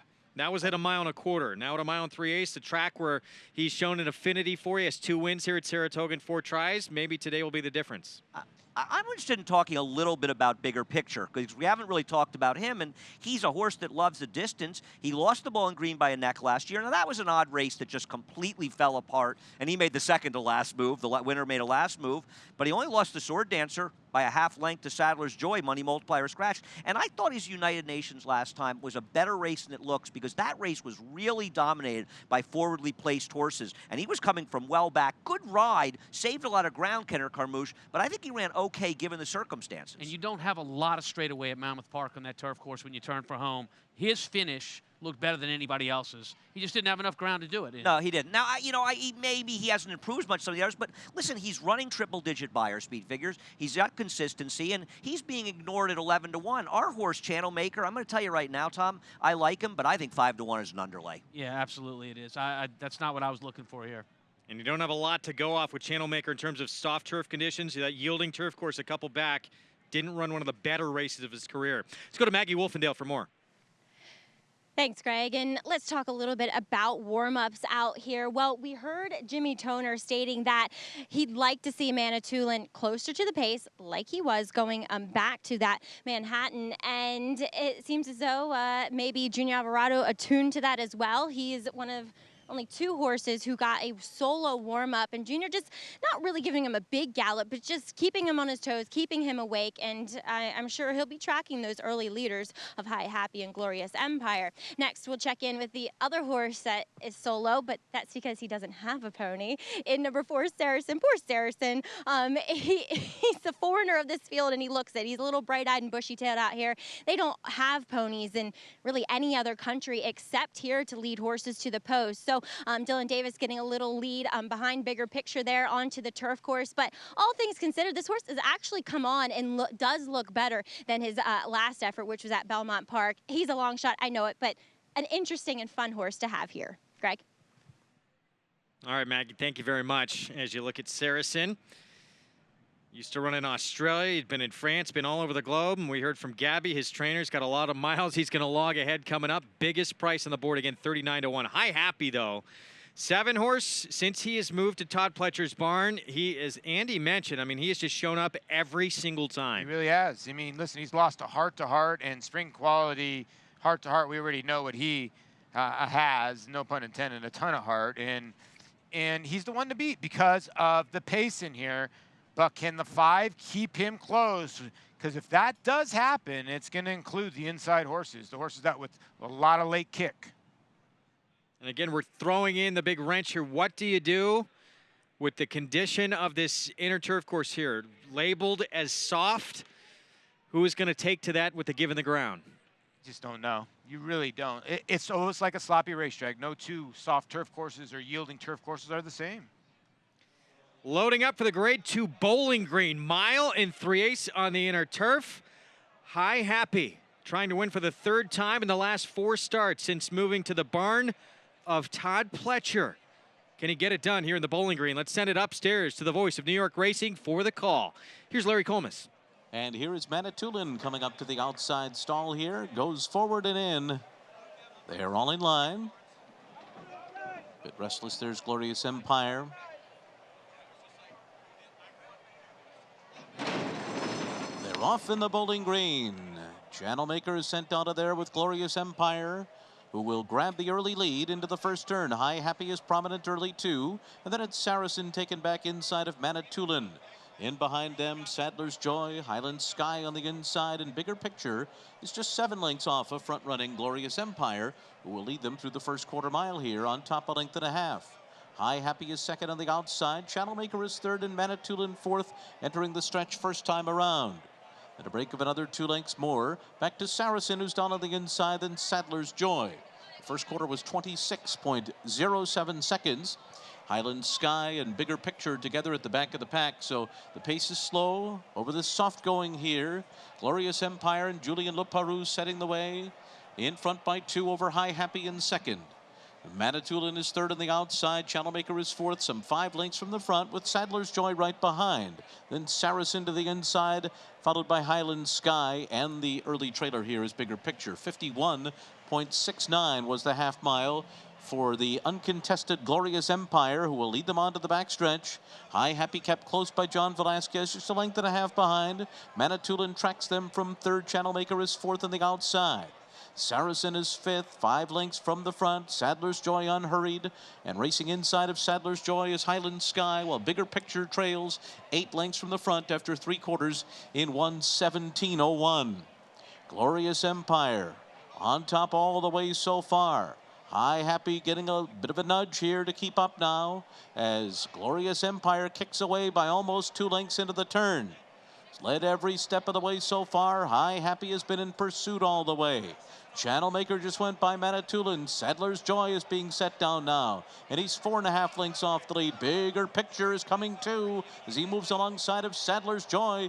Meanwhile, High Happy has lost second, and Glorious Empire still in front. Glorious Empire has opened up a 4-length lead. Channel Maker up into second. High Happy gives way. Then Sadler's Joy coming to the final 16th. Can Glorious Empire hold on? Channel Maker's trying to run him down. Sadler's Joy is third. Bigger Picture on the outside. They're coming down to the wire. Here comes Channel Maker. Here comes Channel Maker, and it's very close. Channel Maker and Glorious Empire right together on the wire. And then it was Sadler's Joy and Bigger Picture, 219.41. Dead tight at the wire. Glorious Empire trying to do it all on the front end. Did he get it done?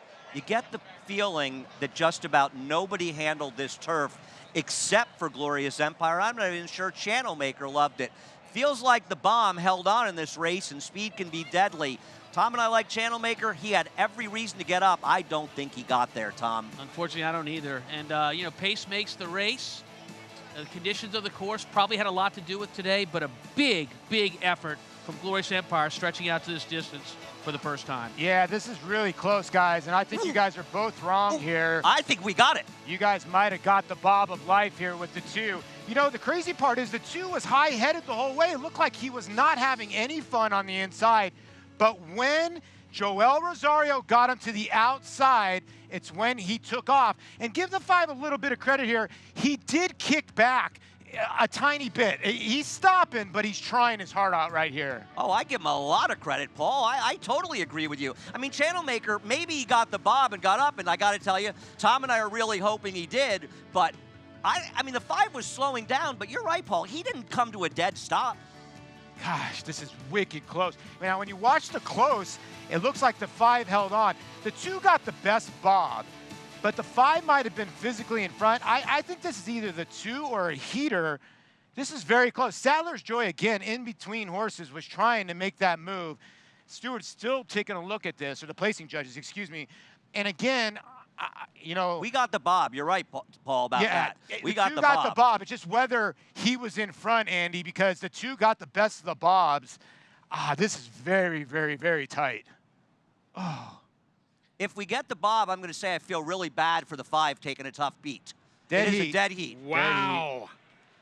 Dead Heat can't I'll take separate it. them at the wire. Channel Maker, Glorious Empire, both crossed the wire at the same time. Let's go to Maggie Wolfendale with Joel Rosario.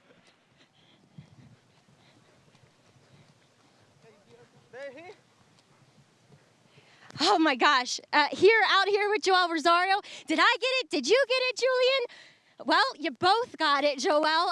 That was close. Talk about trying to run down Glorious Empire on the front end. Yeah, I thought for a second I beat him, but he was a little bit away from me on the inside. I can really see him, where he was, and he ran well. And I took him into the middle of the track where he probably liked to be with that, and he ran well. Well, now we're going to have to share this interview as well as the winner's circle. As I'll switch hands here. Well done, Joel. Julian, I'm sorry, I got to give this horse a big hug. Glorious, you're my hero, buddy. I used to work with this horse, and I love him. Well done, Julian, for nursing him out in the front end. Talk about your trip. Yeah, there was no speed in the race, so, you get to the lead pretty easy. And he tries hard, first time in the distance, but and on that ground, too, he had to really try very hard, and very happy for that horse too. We won last year over here, so he like it here. He like it in Saratoga. That he does, and I mean, Julian, were you expecting that kind of performance from him? I thought I was going to be by myself on the lead, so I thought he could go pretty long in the straight. But that was a tough race. There are some very good horses in there, so I was expecting him to run a good race, but for the win it was tough. But I'm glad he did it. Well, you'll be sharing the picture. I guess you'll have to go second here, but congratulations. Job well done. Thank you. All right, Greg, interesting outcome here in today's Bowling Green, and I got to give props to my man, Glorious Empire, the long shot, holding on to share the win. How about that? A horse that Maggie Wolfendale told us about before the race, a long shot to keep your eyes on. Dead Heat with Channel Maker. Both these two running too good to lose. Neither of them did. Dead Heat for the win. Disappointing, high happy a little bit. Very disappointing. Yeah, not even among the top four finishers. Grade 2 Bowling Green. Couldn't separate the winners. We'll have the prices when we come back. Bayern turning for home in front. Coast of New York on the outside. California Chrome is third. Shared Belief laboring back there in fifth. 1 furlong to run. Bayern, Coast of New York. California Chrome on the outside. The three of them come to the wire. Bayern, Coast of New York. California Chrome. Here's the finish. Bayern holds on.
Back on Saratoga Live, how close was it? They were both crossing the wire at the exact same time in the Bowling Green. Channel Maker, the 2.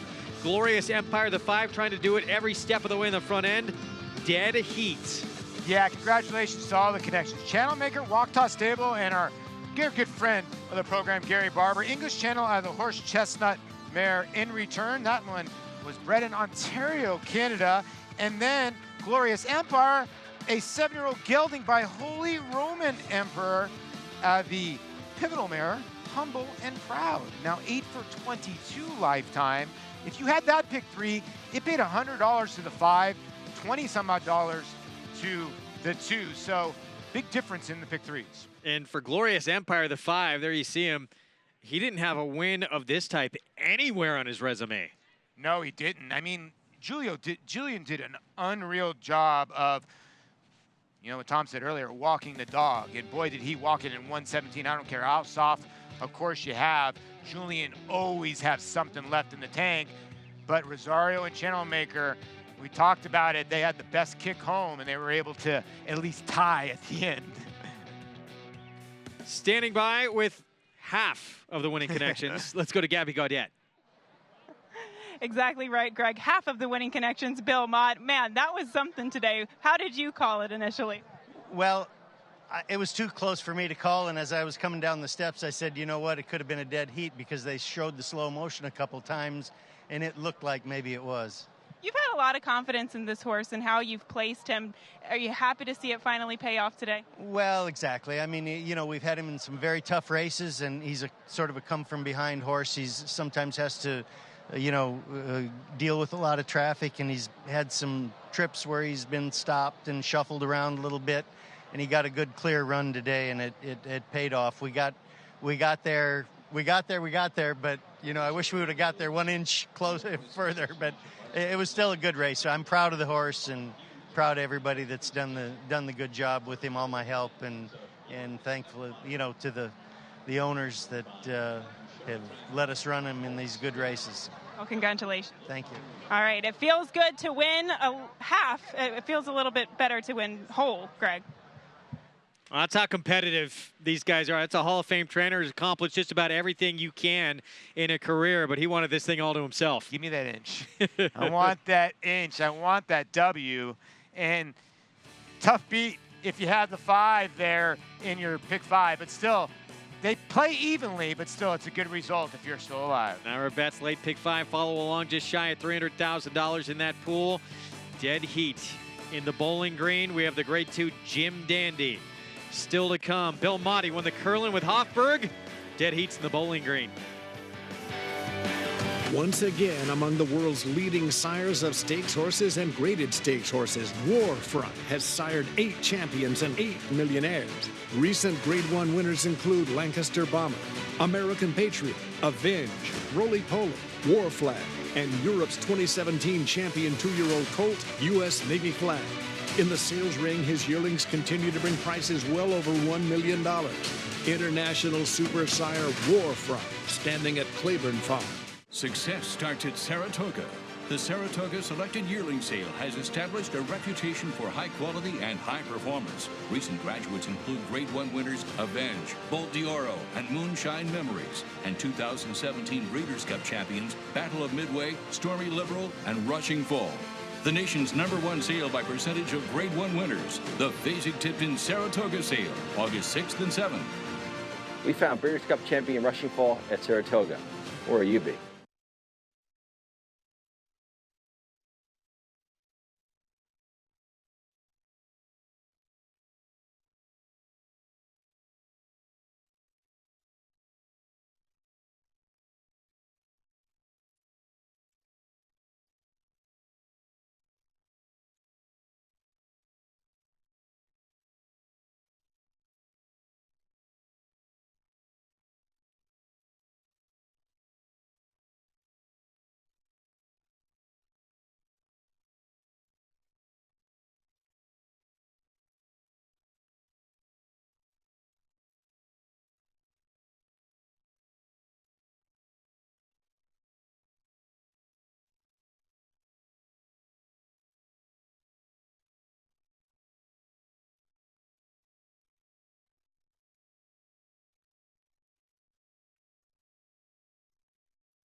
Back on Saratoga Live, the Grade 2 Jim Dandy is next. There's no Justify anymore in the 3-year-old division. He's been retired.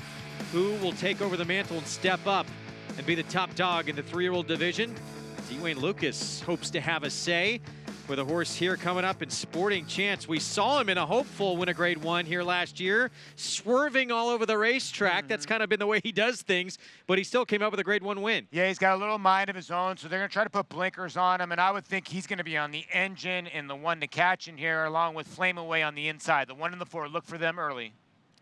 Meanwhile, Tenfold, Andy, came closest maybe of almost anybody to try and spoil that Triple Crown bid of Justify in that fog in the Preakness. No, I agree. I mean, there is a scenario where he might not have been the best horse in the race, but he might have gotten the money, and he just didn't get a fair chance in the Belmont Stakes, Tom. He was shuffled back at 2 key moments. Today is his day to take that step forward. And I think today is the day he takes that step forward. I think there's legitimate speed in this race that sets up for Tenfold. And we saw yesterday, we saw Hofberg take a big step forward, that triple-digit buyer. Who's going to do it in the Jim Dandy? Yeah, and the other part about this is I think a lot of people don't realize Tenfold is tactical. He's got a little bit of tactical speed, so he doesn't need to be way off the pace. Meanwhile, Vino Rosso, trainer Todd Pletcher, looking for his 7th Jim Dandy victory. Vino Rosso, he took a run at Justify. In the Belmont, he just didn't have enough. No, he didn't. He took his best shot at him, and then Gronkowski rolled up the rail, and then Hofberg late went by him as he just tired. He didn't want all of the 1.5 miles, and maybe the cutback and freshening will help him. Todd Pletcher felt all along Vino Rosso, he'd like a little bit more distance. As he matured, he'd get better, he'd get physically stronger. Can he take that next step here and step up here in the Grade 2 Jim Dandy? Our feature race is next on Saratoga Live. They're on. Bet the horses anywhere, anytime with Naira Bets. Brunches out of there to take the lead. It's easy on your computer or Naira Bets app. Earn valuable reward points on bets. Play in our exclusive promotions and earn cash rebates. Sign up now. Bet $200 and get $200. Bet any track, anywhere, anytime. NairaBets.com.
Welcome, UFC fans, joining us on Fox Sports 2. Next on Saratoga Live, after chasing Justify in the Triple Crown, Vino Rosso looks to make a statement to kick off the second half of his sophomore season. Tenfold was one of the few to come close to spoiling Justify's Triple Crown bid when he came barreling through the fog of the Preakness. Today, he makes his first start back since the Belmont Stakes. Hello, everyone, and welcome to Saratoga Live on Fox Sports 2 and other regional networks across the country. It's brought to you by Claiborne Farm. 100 years of doing the usual unusually well. Triple Crown winner Justify was absolutely brilliant, making history along the way and becoming horse racing's 13th Triple Crown winner, becoming the first horse unraced as a 2-year-old since 1882 to win the Kentucky Derby. After his connections announced his retirement earlier this week, the 3-year-old division is now wide open, waiting for someone to step up and take control in Justify's absence.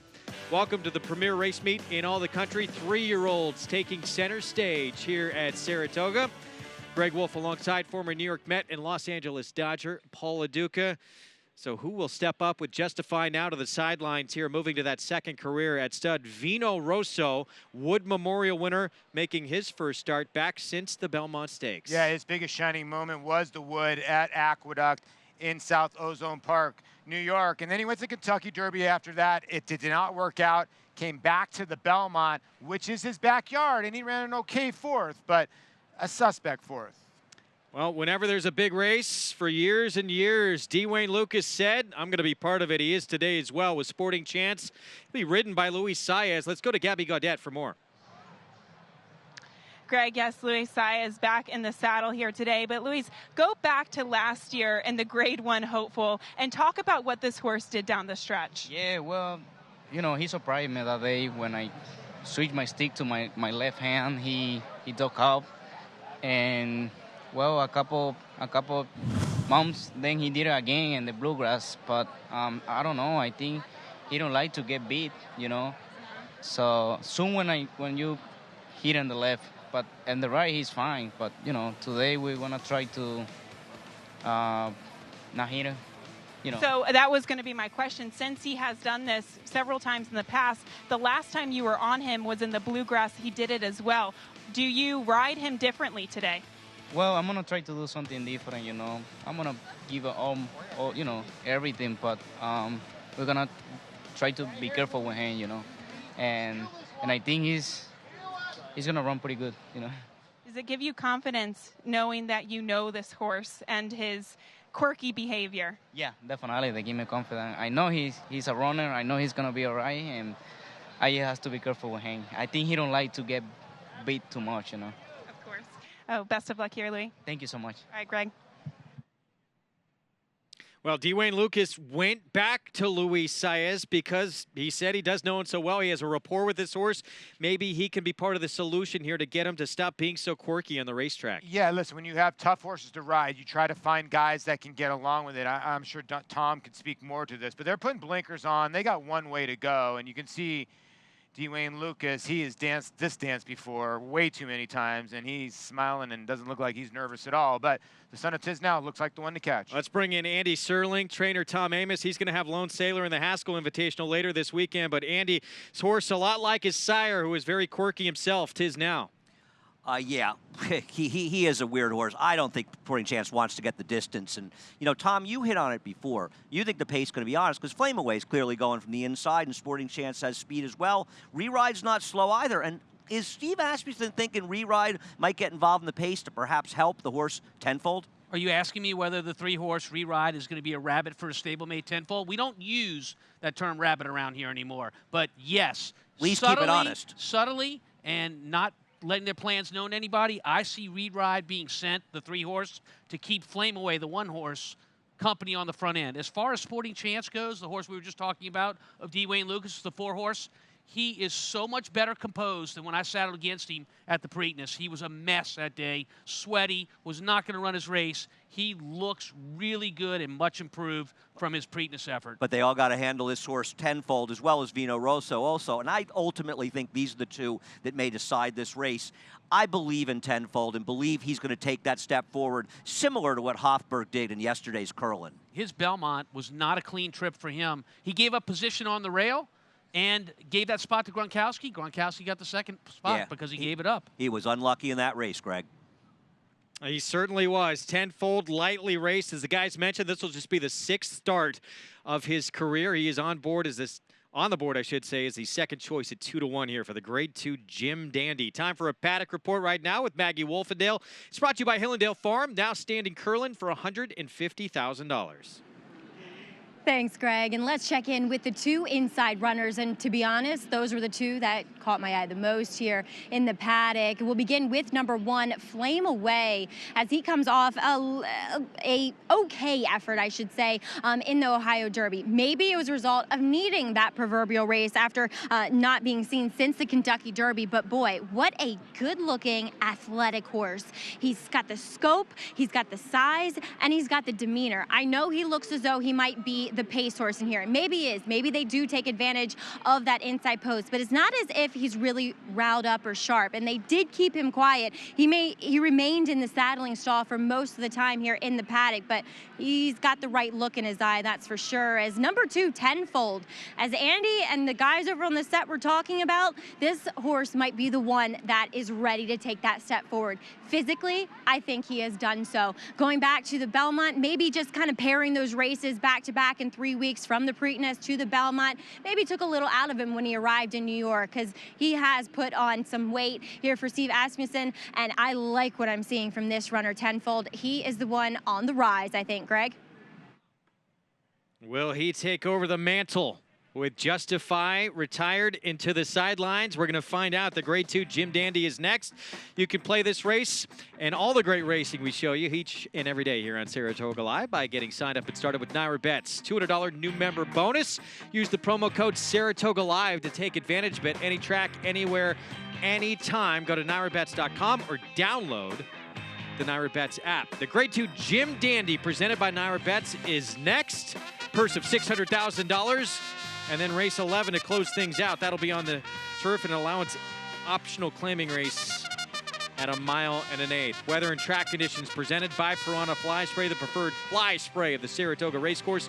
Piranha on, pests gone. Main track, it's been upgraded to fast. That happened earlier today in the turf course yielding for race 11. So a 5-horse field here in the Grade 2, Jim Dandy, we saw, as the guys mentioned, an incredible performance by Hofberg in the Curlin. Off that performance, he very well may be the favorite in Travers Day. Yeah, and when you look at Tenfold, he looks a little bit like Hofberg, as in he's lightly raced like him. He has Tapit in his pedigree, although it's on the bottom side. I just think he has so much upside. You know, of the horses that go from the Preakness to the Belmont, the last 7 years, 3 horses have hit the board. 2 of them were American Pharoah and Justify. And it's a tough thing to do, and Tenfold would have hit the board with a better trip. Post Parade brought to you by OCD Pellets. Build stronger bone with their 2-in-1 bone and joint supplement. For more information, go to OCDpellets.com. Here is Flame Away. He's actually finished ahead of Vino Rosso a couple of times in his career. He's trained by Mark Casse. He's a talented runner, and he's going to go from the inside. The question is, how much pressure will he take? Tenfold, he was third, beat less than a length to Justify in the Preakness. Sent out by Steve Asmussen. Winchell Thoroughbreds with Ricardo Santana Jr. Yeah, the red-hot Steve Asmussen, and right now your second choice to Vino Rosso on the outside. The other Steve Asmussen runner. Reride, yeah, Ride Ortiz Jr. He chased Mendelssohn in the UAE Derby. Reride is probably more of a pace-setting type, though he has one race that gives him a chance to get a piece. And the quirky Sporting Chance. He has a history of ducking out, trained by D. Wayne Lucas. Luis Saez aboard. You know, if you look at Sporting Chance's fast race record, it's not bad. The sloppy races have cost him a little bit. Look for him to go towards the lead. And here is Wood Memorial winner for Mike Rapoli in St. Elias Stable, trained by Todd Pletcher with John Velasquez, Vino Rosso. Like everybody here, he's trying to stamp himself a ticket as one of the leading contenders in the Travers, and he has the credentials. 6-5, he is the favorite on the board. He's been beaten by Flame Away twice. Yes, he has. We shall see what happens, although he did finish ahead of him, Vino Rosso, in the Kentucky Derby. But we'll see what happens. New season here beginning in this second half of the summer here. Keep building your bankroll for the Travers Stakes of the Jim Dandy. Bet $50 to win on one horse in the Jim Dandy with your Naira Bets account. Earn $20 for Travers Day regardless if your pick wins or not. Head to NairaBets.com for the full bankroll builder schedule. We're going to take a break of the action. Tenfold for Steve Asmussen. First start back since the Belmont, competed in 2/3 of the Triple Crown. Can he take the next step and stamp himself as a contender for the second half of the season? The Great Affirm, the Triple Crown winner. Here's what he did in the Jim Dandy. They're coming onto the wire. Sensitive Prince still holding on to 2. Affirmed is coming like a shot now. Can he catch him? We'll find out.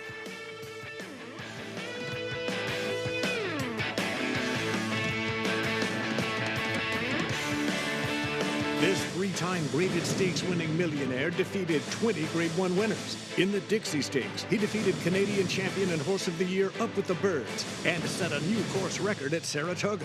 Runner-up in the Grade 1 Manhattan and Shadwell Turf Mile, Ironicus ran 7 triple-digit buyers, including this score in the Fort Marcy Stakes. Half to 4 graded stakes winners, Ironicus has the speed, class, and bloodlines to become the next great sire by distorted humor. Ironicus at Claiborne Farm.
Stay Thirsty and Dominus doing battle here at the top of the stretch, and it's Stay Thirsty in front.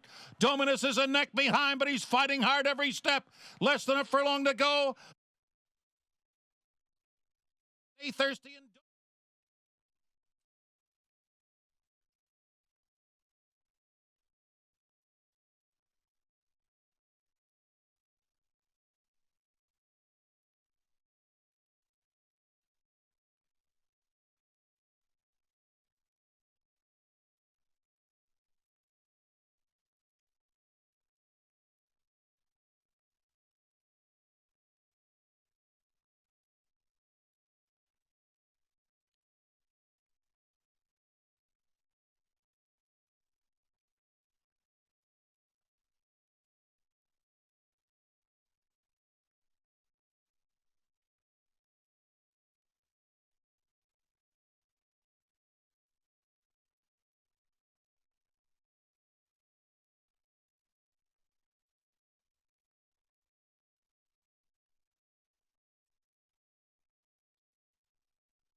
Thirsty and Dominus doing battle here at the top of the stretch, and it's Stay Thirsty in front.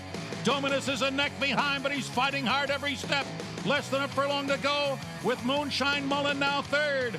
But it's going to be Stay Thirsty who's drawing away in the final furlong. Stay Thirsty to win the Jim Dandy, and he is on the trail to the Trevor. That was a breakout performance in the 2011 Jim Dandy from Stay Thirsty. Finally emerged from stablemate Uncle Mo's shadow. One of 6 victories in the Jim Dandy for trainer Todd Pletcher. And I know Mike Rapoli was so happy for his horse because he said anytime you read about Stay Thirsty, he also heard about Uncle Mo. That day he became his own horse. Yeah, and a horse that really loved the Saratoga grounds did Stay Thirsty. That was a dominating win that day. And Pletcher with the favorite right now, Vino Rosso. And Mike Rapoli, he had that victory with Stay Thirsty. Can he do it again with Vino Rosso? Let's go to Gabby Gaudet. We'll see. And actually, staying on the topic, Greg Wolf tossed to us and was talking about Stay Thirsty. Is this kind of like deja vu a little bit for you? You know, it's exciting because the Jim Dandy was such a special race to win, and it's a lead up to the Travers, and we're 7-5. We're the favorite. It's a special race, and any win at Saratoga is special, but the Jim Dandy's so special. Well, you always have an entourage, but you have some entourage here today. How many people do you have with you? Yeah, there's 40 people and probably 400 that wanted to come, so we had to cut it off somewhere. got to cut it off somewhere. Excited about Vino Rosso's chances here today. How do you kind of see the race playing out for him? I think he's going to probably sit third or fourth off the speed. I think we asked Johnny just to run his race. Don't worry about whether there's a fast pace or slow pace. Just let him get into a comfortable stride, and I think at the quarter pole, that's when he's going to start coming. Mike, thank you so much. Good luck. Thanks so much. Well, he's got an incredible entourage. They have a lot of fun, that group. Yeah. He co-owns this horse with Vinny Viola, and those are a couple of Italian-Americans that grew up going to the racetrack when their dad brought them as kids. Yeah, and listen, they, Vinny was able to saddle Always Dreaming to a Kentucky Derby winner, and then became friends with, obviously, Mike. They've been friends forever, and then they partnered up on Vino Rosso here. And the St. Elias guys are some good group to hang around with. And listen, he's going to be tough to beat, and he does get a good draw. Based off what you saw, Andy, in his Belmont performance from Vino Rosso, what do you expect today? Well, I just think he simply couldn't handle the 1.5 miles last time, and I don't knock him. He's going to have to show that his wood was legit, and this is the race to do it, Tom. It is. Look, Andy, when I look at this race, I think I have a really good picture of how it's going to unfold. Flame Away, the one horse, he wants the lead. He's going to go to the lead. He's going to be chased by Reride, Steve Asmussen's other half of the entry, and I think he's going to keep that pace honest. Sporting Chance, the 4-horse, will also be close, but those 3 horses are the pretenders at this distance. The 2 that are going to come into play at the end of the race are Tenfold, the 2, and Vino Rosso, the 5. I just think Tenfold, the 2, is a better horse than Vino Rosso. When they turn for home, look for those 2 to be making their big moves, and I think Tenfold will be the better of the 2. I mean, to be honest with you, I completely agree with Tom in this assessment. I believe it'll come down to those 2. I respect the others in here. I think that Sporting Chance is a very good horse, and I hope that Wayne Lucas, assuming he doesn't finish up the 1 1/8 miles, uses this as a prep to turn back to 7 furlongs in the Allen Jerkins. And I agree, though, guys. I think Tom is right. It's Reride and Vino Rosso, and not Reride, excuse me, Tenfold and Vino Rosso, and I prefer Tenfold as well. Well, it's Vino Rosso, the 5-horse, who is the 6-5 favorite. We heard from Mike Rapoli, his owner. Let's go quickly to Maggie Wolfendale. Checking in with Vino Rosso, your favorite in here. He's the only one who got a solo warm-up here, guys, beneath Johnny V, who is used to him. He also wears what we call a Houghton bit, which helps with a horse who might not steer that well. And you could see he did want to lean out a bit with Johnny V in the warm-up as well. Now, Sporting Chance, we never know which direction he's going to lean in. From a physical standpoint, yes, this horse looks as though 1 1/8 miles should not be a problem for him. But as Andy was saying, sometimes his antics, sometimes his demeanor suggests that he wants shorter. He's been cool as a cucumber out here today, guys, and has his mind on his business, and he only is wearing a short cut blinker here, Greg. Triple Crown winner Justify, he has been retired. What 3-year-old will step up and take control of this 3-year-old division? Let's go upstairs to the voice of the Triple Crown for the call. Here's Larry Colmus with the Jim Dandy. We are ready for the start.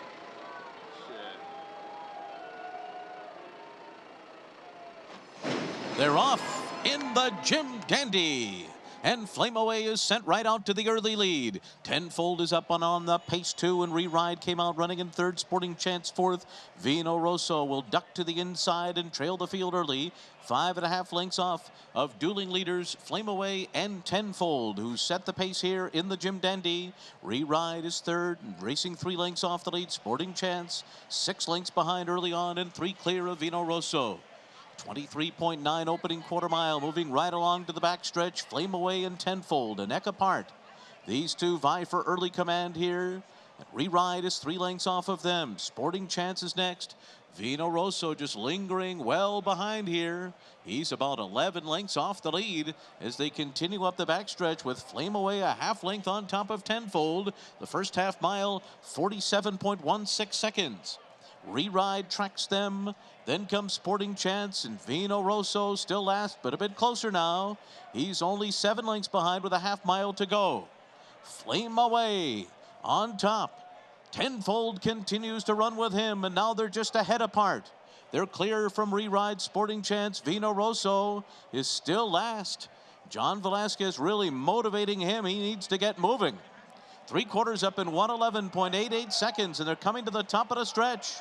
Flame Away put to a drive by Jose Ortiz as Tenfold ranges up alongside. Re-Ride is trying to get involved too. Vino Rosso still well behind as they come to the final furlong, and Tenfold takes charge.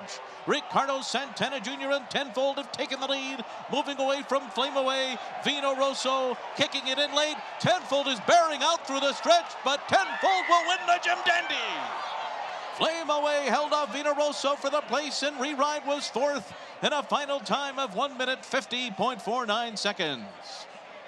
We talked about all the quirks of Sporting Chance leading up to this race. Tenfold looked like Sporting Chance finishing this race, somehow able to finish off this win and get the job done in the Jim Dandy. Not the way we drew it up on paper, or anybody else for that matter, but Tenfold gets it done by pressing the pace early, and a legitimate pace here today, and I really think it cost him his finish, but he still was just much the best. Being hit left-handed continually, eventually he's had enough of that left-handed stick, and he's going to duck out Andy, and he has to get him started again. Yeah, you know, what ended up happening here is when he ducks out, it looks like he was going to lose the race for a split second here, Andy, and then he gets back on the horse a little bit.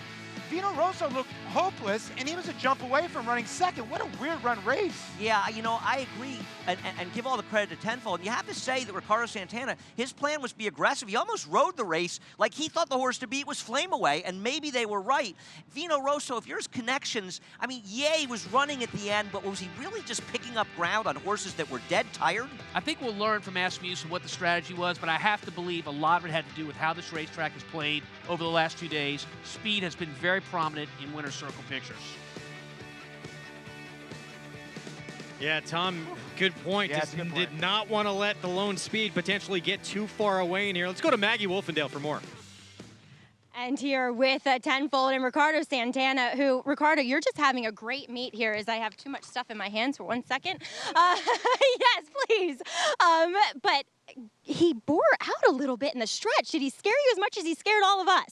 Well, you know, Church from home, he shot up and up, and he see the TV, you know, first time he run here.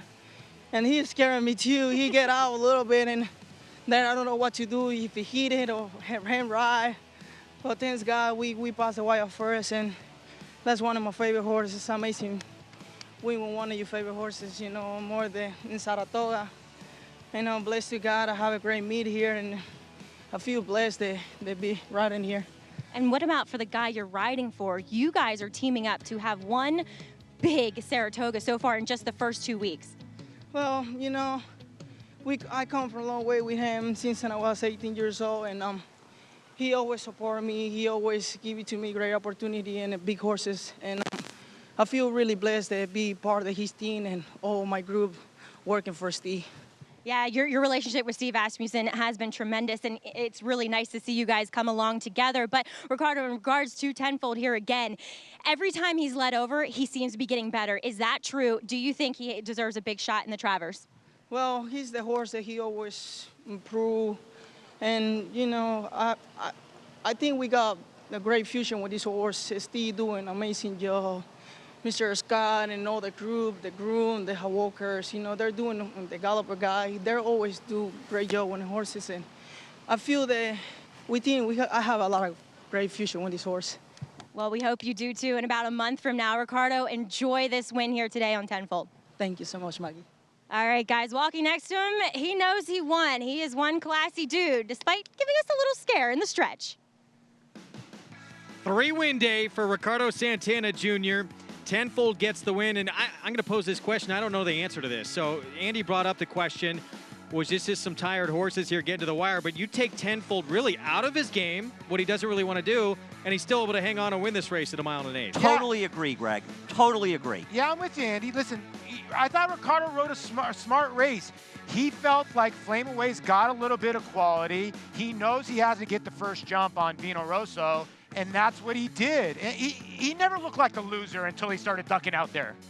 Yeah, so guys, I mean, what does this do to the 3-year-old picture? I just think it keeps it just as cloudy as it was 48 hours ago between this horse and Hofburg as well. But I think Greg's point is an extremely good one, an important one. When a horse wins, especially a good horse in a big race, being taken out of his game, and he still gets the job done, weird antics or not. I think that's a major credit to him. In a race like the Travers, maybe he relaxed a little bit more, and then he could run even more impressively, and he wasn't bad today. I mean, he won despite acting poorly in the stretch and the fast pace. The real question is, Steve Asmussen hasn't lost a race since he cut his hair. It seems that way, doesn't it, guys? I haven't won a race since I cut my hair, so I don't know what that means. Apparently, the power was not in the locks. All right? Wow. Incredible. So Tenfold, 3 wins now from 6 career starts and proves he can get a win outside of Oaklawn Park. The scary part is him and Hofberg's credentials or their resume are very, very similar. Besides, the pedigree's not far off because Tappet is on the bottom side of him, Tenfold. Tappett's on the top side of Hofberg, but they're both lightly raced and they're both improving. It can be very interesting if they both line up in the Travers with some other horses, obviously. So Tenfold, 3rd win of his career, just 6 starts here. Ran at 2/3 of that Triple Crown.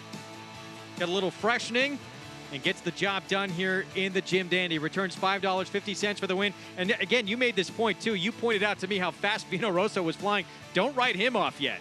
That was really weird. He was just disinterested, it seemed like, and have to go back and look at it. But he was taking off late, but is it fool's gold or not? As you can take a look at Steve. I agree with the point that Paul's making. I think it's a little suspect because Vino Rosso, Tom, and I want you to comment on this, it's like he was never really in the race till it was falling apart. I don't like that. So if the race was falling apart at the end, what do you make of this field? Well, at least the Flame Away and Tenfold were doing the dirty work, so they're supposed to get tired at the end. It's like Vino Rosso didn't run till this race was over, and that to me is never a good sign. I'm with Andy. I really am. He just seemed disinterested on the backstretch. He did. And then he took off late just because I think he's got talent. You know what I mean? He's got talent. Well, with more on Sporting Chance in here for trainer D. Wayne Lucas, let's go to Gabby Gaudet. Greg, I did get the chance to speak to Luis Saez about kind of the mishap that was happening. He said that the horse did appear to pull up sound. He just hopped off of him before the finish line and had to pull him up a little bit prematurely just because he kept fighting his restraint. Every time Luis Saez kept trying to correct him, he just kept on fighting him and lugging out and lugging out. He said that his mind was just not in the game here today. So he did actually walk back home on the track, but unfortunately, Greg, he just did not have his mind in the game and making it a very difficult situation for Luis Saez. Gabby, thank you. So we saw Sporting Chance do that in the Hopeful. He still won that race, a grade 1 here at Saratoga as a 2-year-old. He did it again in the Bluegrass, and now again, and it's just become a big problem now. Yeah, it's, listen, he has that quirkiness about him. As you take a look at Steve, I'm going to start doing an array of interviews, and he's got a real horse on his hand, the son of Curlin out of the Tappet mare Temptress, and listen, I like this horse, and Winchell's got to be ecstatic. And I'll tell you what, Rewrite for a split second looked like he was running one, didn't he? Yeah, you never know how horse racing's going to play out. Who was going to be the horse who was sort of the rabbit for the stablemate here? It turned out to be the opposite. We called that one well. Yeah, exactly. So Tenfold gets the win in the grade 2 Jim Dandy. Let's go to Gabby. Thank you, Greg, here with Steve Asmussen. And Steve, just talk a little bit about how the race shape unfolded. Was that the plan going into today that Tenfold would go after Flame Away? I think we feel that that's how he's best. Obviously, I don't think that he was in the right spot in the Belmont. Ricardo knows the horse, and he was away cleanly today, and he's just a high-rhythm horse that's got a lot of ability. He obviously showed a lot of his greenness there late, and there's, he's a gorgeous spectacle of a horse, and there's no telling how good he's going to get.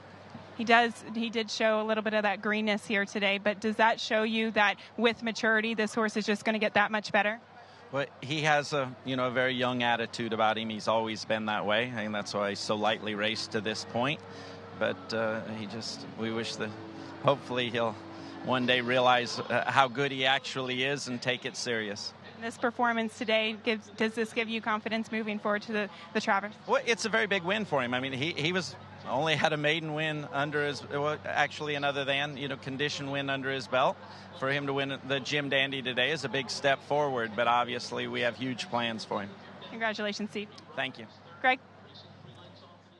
Interesting interview, and I'm going to get everybody's thoughts on this. So I thought it was just circumstances of necessity for Tenfold trying to chase a horse who is alone speed and flame away. But look, go back to the debut from this horse when he broke his maiden first time out. He was on the front. Yeah. It sounds like that's what they want to do with Tenfold. Well, they want him at a high cruising speed. I'll defer this one to you, Tom. Very rarely do you see a guy tell you, oh, my horse has got speed and I need to send my horse to the front end, but you debut him going long, which is very interesting, no? Yeah, look, so, I mean, 20 yards out of the gate, you knew what the game plan that was in the paddock between Steve Asmussen and Ricardo Santana. It was to send Tenfold. He was strapped on the side about 5 or 6 times to sent to the front. Re-Ride sat behind him. It was always the plan to be close in this race, and it worked out well. And even though it was on a straightaway, the 23.2 second quarter, they're moving quite a bit up there at 1 1/8, especially Saratoga. And the track's pretty quick today, but still, they were moving early, relatively speaking. They were moving quick early. How quick were they moving late in this race? When you take a look at all the participants in this race, no, not that much. No, I get it, but here's the other part about this. I think we are sort of underestimating Flame Away. You throw out Flame Away's Kentucky Derby, look at that horse's resume besides the turf. It's not bad. He's a quality animal, and I think he ran okay today. I agree, Paul. And, you know, the truth is, we talked about this with Ohio Derby because you were involved, and one of the things that you had said about the Ohio Derby, and I believe it's true, that was a pretty strong pace, and the race collapsed at the end. So his performance in the Ohio Derby was not a bad one. No, the pace most definitely collapsed in the Ohio Derby, but with a horse like him, you look at his races, 1 1/8 has always been suspect for him. Yeah. But let me ask you another story. Let's say they're not aggressive with Tenfold, and they let Flame Away do his thing in the front end, and he doesn't go 23-4. He goes 24-1. Then he goes 48-4. I'm not so sure he wouldn't have won this race, Tom. I get it, but the game plan was already done in the paddock. So when you say brilliant ride, you've got to admit that the ride worked out well with the plan that was already made before the race unfolded. When you win, the plan is good. Yeah, I like that. that. Good, right? Well, Tom Amos trying to credit the trainer? That's a shocker right there. He's calling the owner after the race. By the way, Andy, I know you're always looking forward. I think the Alan Jerkins could be good for Flame Away. Like that. We'll get Andy's thoughts on that when we come back. We're going to take a break. Final leg of the Naira Bets late pick 5. We're not done. We have another race still ahead. The 11th mile and an 1/8 on the turf. Stay with us. We'll be back with more Saratoga Live next. They're on. Bet the horses anywhere, anytime with Naira Bets. Rushes out of there to take the lead. It's easy on your computer or Naira Bets app. Earn valuable reward points on bets. Play in our exclusive promotions and earn cash rebates. Sign up now. Bet $200 and get $200. Bet any track, anywhere, anytime. NairaBets.com. Success starts at Saratoga. The Saratoga Selected Yearling Sale has established a reputation for high quality and high performance. Recent graduates include Grade 1 winners Avenge, Bolt d'Oro, and Moonshine Memories, and 2017 Breeders' Cup champions Battle of Midway, Stormy Liberal, and Rushing Fall. The nation's #1 sale by percentage of Grade 1 winners. The Fasig-Tipton Saratoga Sale, August 6th and 7th. We found Breeders' Cup champion Rushing Fall at Saratoga. Where will you be?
Back on Saratoga Live, it has truly been an eventful week for 3-year-olds. Wednesday, Triple Crown champion, 13th in history. Justify officially retired on Friday. Hofberg stepping up for Hall of Fame trainer Bill Mott, looking ultra impressive, winning the Curlin. He is on to the Travers August 25th. Today, Tenfold wins the Jim Dandy. And coming up on Sunday, will Tom Amos have a say in the Haskell Invitational? Lone Sailor will line up for Mr. Amos. Looking forward to that. So a lot still to be settled in a very murky 3-year-old division. Right now, it is chaos with the Triple Crown winner done for the rest of his racing career. It is chaos. I still think Good Magic will figure it out that tomorrow, but I'm rooting for Lone Sailor, obviously, but still think Good Magic is the horse in the 3-year-old division, but horses are starting to catch up. Yeah, 2-year-old Champ making his return. He went toe-to-toe with Justifying the Preakness on the front end, tried to battle him every step of the way on the lead in that fog, wound up finishing 4th. And you actually thought in defeat that was maybe one of his best races. I really thought it was. Jose Ortiz got put in a tough spot on the rail that day, had to go, didn't want to be in that position. Chad didn't want the horse to be in that position, and he punched Justify in the gut. He almost cost Justify losing that race. He ran the best race of the 4 horses, and he finished 4th, but I just think he's got a ton of quality. I hate to bring this up for your favorites, because we've had American Pharoah, of course, 2015. Of course, Justify just won the Triple Crown as well. Bob Baffert believes American Pharoah might be the better of the two. We had a half to American Pharoah debuting for Bob Baffert at Del Mar earlier today. A 2-year-old filly by Tappet. Mike Smith was aboard. First time out. Look what Chasing Yesterday is able to do earlier today. Yeah, she crushed earlier today, beating a field of 7. And listen, it's Bob Baffert, it's Mike Smith. This is usually what happens when it comes to racing at Del Mar, and she's just going to go on with it. She alone is worth God knows what, considering her pedigree. And the 6 inside of her cost $1,000 at the Barracks October sale. That's not fair. Not fair. Not a fair fight when you have a half-sister to American Pharoah. After today's races at Saratoga, great racing action continuing at Del Mar. Use your Naira Bets account to split 250,000 points without even hitting a ticket. Just bet a $10 base exacta in race 5 at Del Mar to split those 250,000 points. Head to NairaBets.com to place your wager. As we mentioned, we're not done here on Saratoga Live. We got one more to come. 1 1/8 over the Mellon Turf Course, an allowance optional 80 field ahead. Reversed the decision for trainer Chad Brown. Just missed in a stakes race at Monmouth back in late May. That's the one to beat with Irad Ortiz Jr. aboard. Been the favorite in all 3 of her starts, and she's got a pedigree to really, really enjoy the extra distance with Dynaformer and obviously Scat Daddy on the top side. This was a very interesting betting race coming up to close out this card. We will talk more about it. Paddock Report, post-parade, still to come. Not done yet on Jim Dandy Day here at Saratoga. We'll be back with a finale when we return and get more thoughts on the 3-year-old division. Stay with us. We'll be back. Switches back to the outside. Exaggerator down to the 16th pole, but Exaggerator has turned the tables. He has won the Preakness. He has won the Travers over American Pharoah. Irish War Cry has won the Wood Memorial. Alice. Good Magic's gonna win his first race, and he's gonna do it in the Breeders' Cup Juvenile. They're on. Bet the horses anywhere, anytime with Naira Bets. Rushes out of there to take the lead. It's easy on your computer or Naira Bets app. Earn valuable reward points on bets. Play in our exclusive promotions and earn cash rebates. The turn with a link to the half lead. Sign up now. Bet $200 and get $200. The dramatic finish. Bet any track, anywhere, anytime. NairaBets.com.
We're back on Saratoga Live on Fox Sports 2 and other regional networks across the country. There's Hall of Famer John Velasquez. We mentioned earlier in the show, Saratoga uniting with racetracks across the country as part of the Permanently Disabled Jockeys Fun Day. Jockeys signing autographs, playing arcade games with fans, all to raise awareness and raise money for PDJF that helps injured riders. You can also do your part. Go to pdjf.org to contribute. And of course, they have jockey karaoke out here at Saratoga coming up on Monday night, which is so much fun. Yeah, Ramon Dominguez, tough foe there. He was burying people. And there you see the Saratoga Showdown, the online contest. Beaver 18 at 476. A lot of money. Usually we're around the 100. People are they did well today. Huh? You can play this showdown contest each and every day without risking any of your own money. You're playing for real prizes. Still one more race to come, so we'll see who gets the money. A little bit later on, you're playing for a Belmont prize package as well. That horse looks familiar. Justify parading at Del Mar as we speak. The 13th Triple Crown winner in history broke the curse of Apollo, winning the Kentucky Derby without having raced as a 2-year-old. That hadn't happened since 1882. Announced earlier this week, his racing career is over. In his plan, they were thinking potentially Haskell, but definitely Travers. That was the plan. That is not going to happen. He is off to stud right now, and boy, was he a special one. In such a collapsed time span, he was able to accomplish a Triple Crown. Time for a paddock report. Let's go to Maggie Wolfendale. It's brought to you by Hillendale Farm, now standing Curlin for $150,000. And as horses are making their way out to the track here, we'll take a look at number 6. That is your current favorite and reverse the decision. And as Paul had alluded to about her having the pedigree to want long, well, she looks like a mile and an 1/8 horse. She's just very elongated. I mean, that's what you look for in these distance type of runners. She looks great here as your current favorite. Quickly taking a look at number 4, Frippery, who won first time out, then got caught in the Christiana Stakes at Delaware.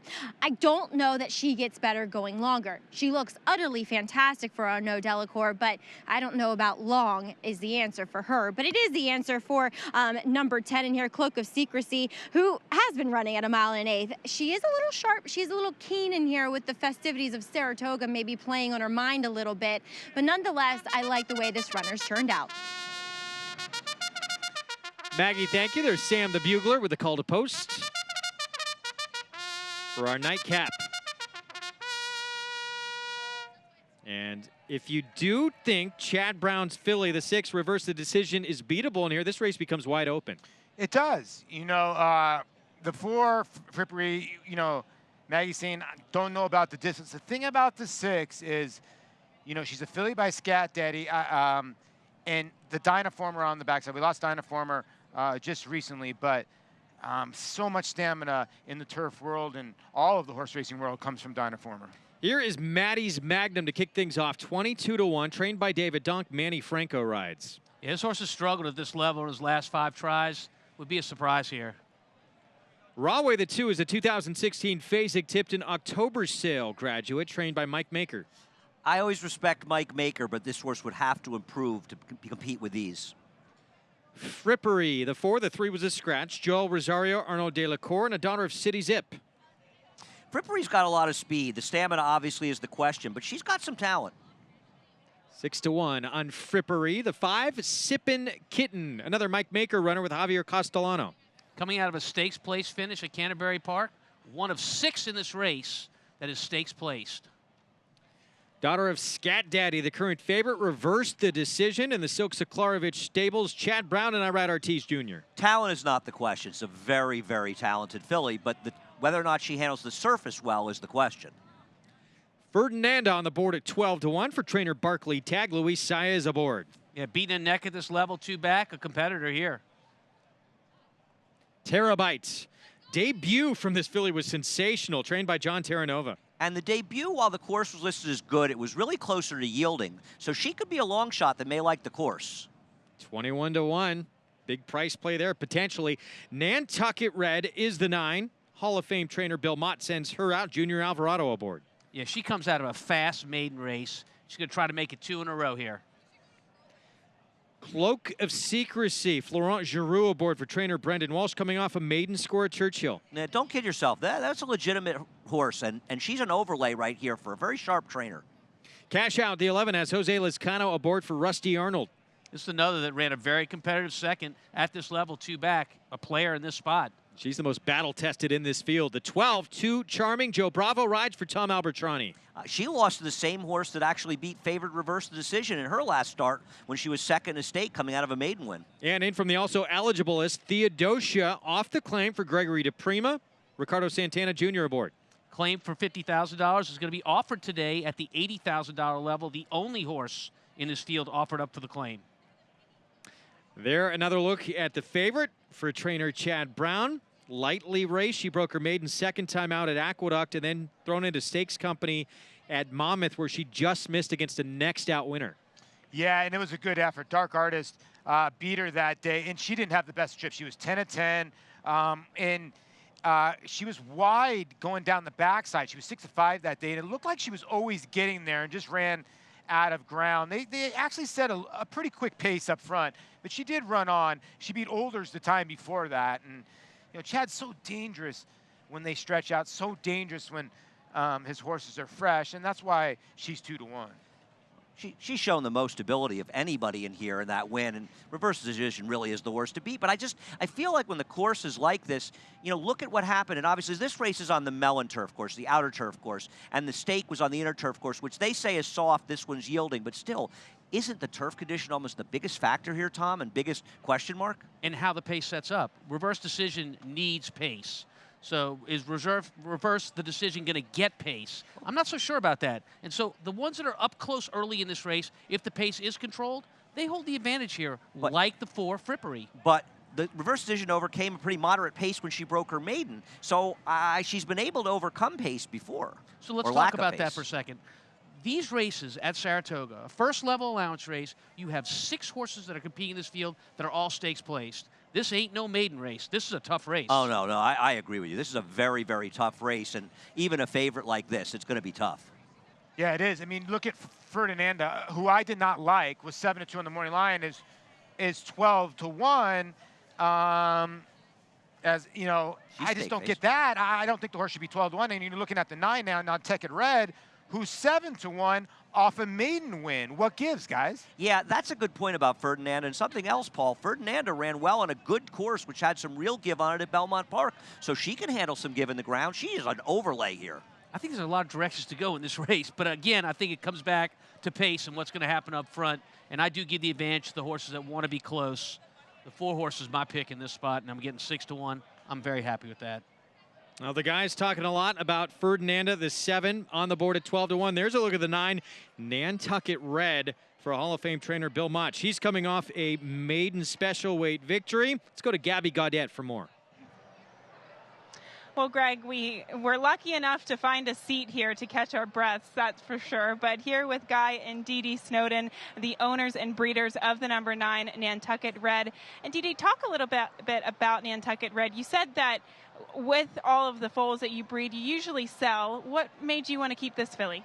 Well, I usually try to keep 1 or 2 to race, and she was just absolutely gorgeous, and I was always wanting to race her, of course. And my friend Mary Sullivan owns the stud Get Stormy, and we kind of were talking, and I said, you know, I'm very impressed with her horse. I had always followed him, and we bred her, and then I bred her again back to Get Stormy, and I have a colt who is a New York bred. So he is a weanling, a colt that is a New York bred. Hopefully we get to see him soon. But talk quickly about the bottom side of her pedigree and the mare that she's out of. Well, she's out of a Smart Strike mare, and her grandmother was a champion, Asina, who was raced by Madeline and Alan Paulson. And she's just got a fabulous pedigree and a lot of talent. And Billy Mott had originally had Scarlet Madeline, who is the dam, and was going to race her in her first race. She had some kind of a moment and ran off in the post parade and was injured. She ran in back to the barn and was injured on one of the fences very badly. And they managed to... I'm sorry, we have to go to post time, but or we have to go out to Maggie. But best of luck here with Nantucket Red, Maggie. Nantucket Red, named after the place that they both come from, Nantucket. I might have to take a trip up there, Maggie. Oh, that sounds glorious right now, Gabby. Love to take a trip to Nantucket, as my husband and a lot of other trainers like to wear those Nantucket Red trousers. As number 7 is Ferdinanda here, and as the guys are saying, she's an overlay, currently at her 11-to-1 odds. And you know, when she first walked into the paddock, I was like, ooh, this is a good Fernanda. This is what I like to see. But then once they got the saddle on her, she got really revved up, as she did in her previous start, where I think she was a bit lackluster going back to that Wild Applause. Yes, it was a stakes race, so she could definitely come out of this and get better, and Got Stormy is a very, very nice filly. So it is an overlay. And as I throw it back up to you guys, do you get scared when they're not taking money, or do you just feel as though they're kind of forgotten?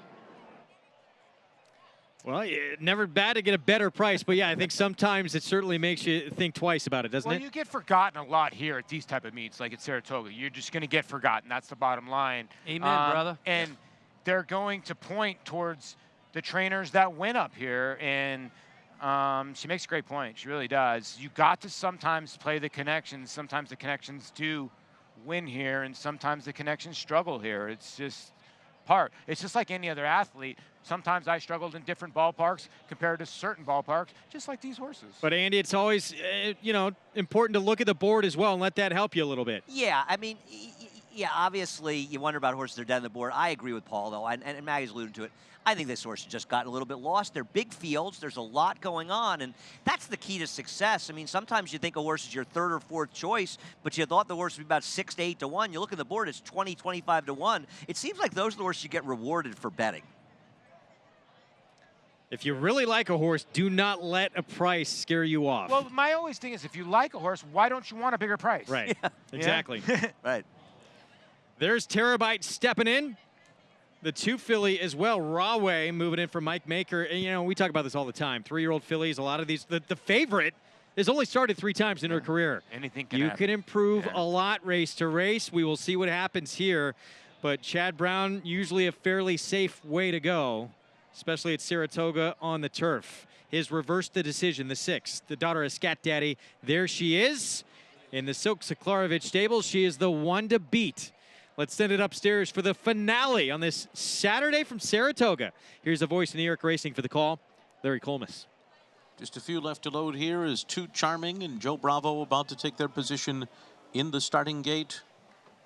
Ferdinanda has moved into line. That'll leave the last one, Theodosia. Ricardo Santana Jr. up to the outside stall. They're all in line, ready for a start.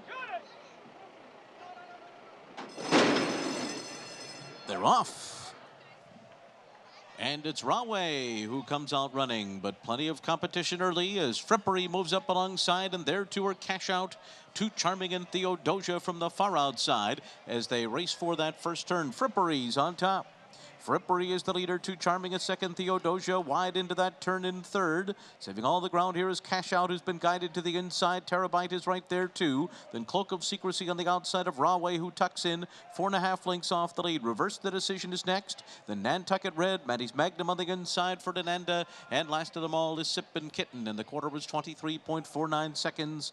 Up front it's Frippery and Joel Rosario, and they lead the way a half a length.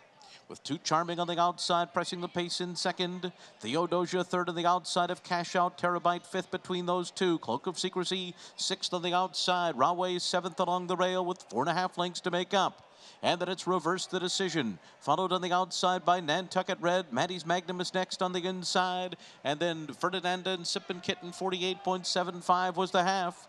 Frippery on top from 2, Charming by a neck as the field makes their way into the far turn. Cash Out just in behind the leaders, needs a place to go. Cloak of Secrecy is making a bid now on the outside, and a strong burst to the front. Cloak of Secrecy with a wide move to take the lead. Terabyte moves up into second. Reverse the Decision is third. And gaining ground 2, Nantucket Red. Ferdinanda trying to get involved. It's wide open at the top of the stretch. Cloak of Secrecy, Reverse the Decision. Ferdinand on the far outside. Nantucket Red's in the fight too. Fourth in behind them, and then it's Manny's Magnum. Furlong to run. Reverse the Decision in front. On the outside is Ferdinanda. Down toward the inside comes Cloak of Secrecy, but it's Reverse the Decision. Reverse the Decision's going to win it by almost 2 lengths on the wire. Ferdinanda was second, Cloak of Secrecy third, Nantucket Red fourth in 152.85. Chad Brown, Klorovich Stables, Irad Ortiz Jr. Reverse the Decision. The favorite wins the nightcap at Saratoga. When in doubt, 2 words, Chad Brown. You know, but we talked about it too. I think one of the keys, and let's give a lot of credit to Reverse the Decision, who was the best horse and got the job done. Might have moved even a little sooner than they had wanted to. And nice run by Cloak of Secrecy to be third. But, you know, Maggie talked about it with Ferdinanda. You talked about it, Paul. I mean, that's what you were saying, right? You didn't really like Ferdinanda, but you thought she'd be half the price that she was. Yeah, exactly. And you get a great exacta here with basically 2 horses. The 7 had most seasoning in here, Tom, to get 8-1 on this horse. I'm going to give you 2 more words for this race, Paul. Irad Ortiz. Yeah. He carried this horse to the wire the last 1/8 of a mile. If you want to watch a good, strong rider, what makes a rider special, just watch the stretch run of Reverse the Decision in this nightcap. Because it looked like she might get swallowed up. It really did. Ferdinand learned she had her in her sights. He got her home. Yeah, you know, Flo, you made a good point last night. Flo made an early move on the 10. And sort of like Reverse the Decision, when you go to these long races, it's the last move. And it really wasn't the last move. It was the left-handed urging of Irad Ortiz. That is race riding we're looking at right there, fellas. Yeah, Florent Giroux made that bold move around the turn on the 10, Cloak of Secrecy. She was really moving, but moving best late of anybody. That filly right there, daughter of Scat Daddy, out of a Dinah former mare for Chad Brown. And Irad Ortiz Jr. And there's Chad Brown collecting another victory. Yeah. I mean, he's going to collect probably a few more while we're here. 20 or 30 at least, I would think, before meets end, maybe even more than that. We're going to take a break. We'll be back. We'll wrap this race up. Reverse the Decision. Bet down to 9-5 in the end, so a solid favorite. Saratoga Live continues right after this.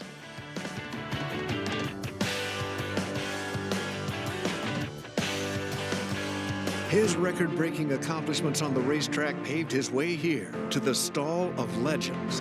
Now retired to stud, we welcome the dawning of a new era as this esteemed champion hopes to stake his claim to immortality.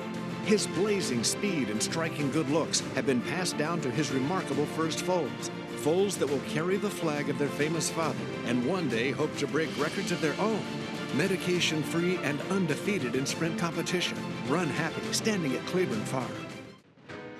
Grade 1 winner Lee traveled the world competing against the best of his generation.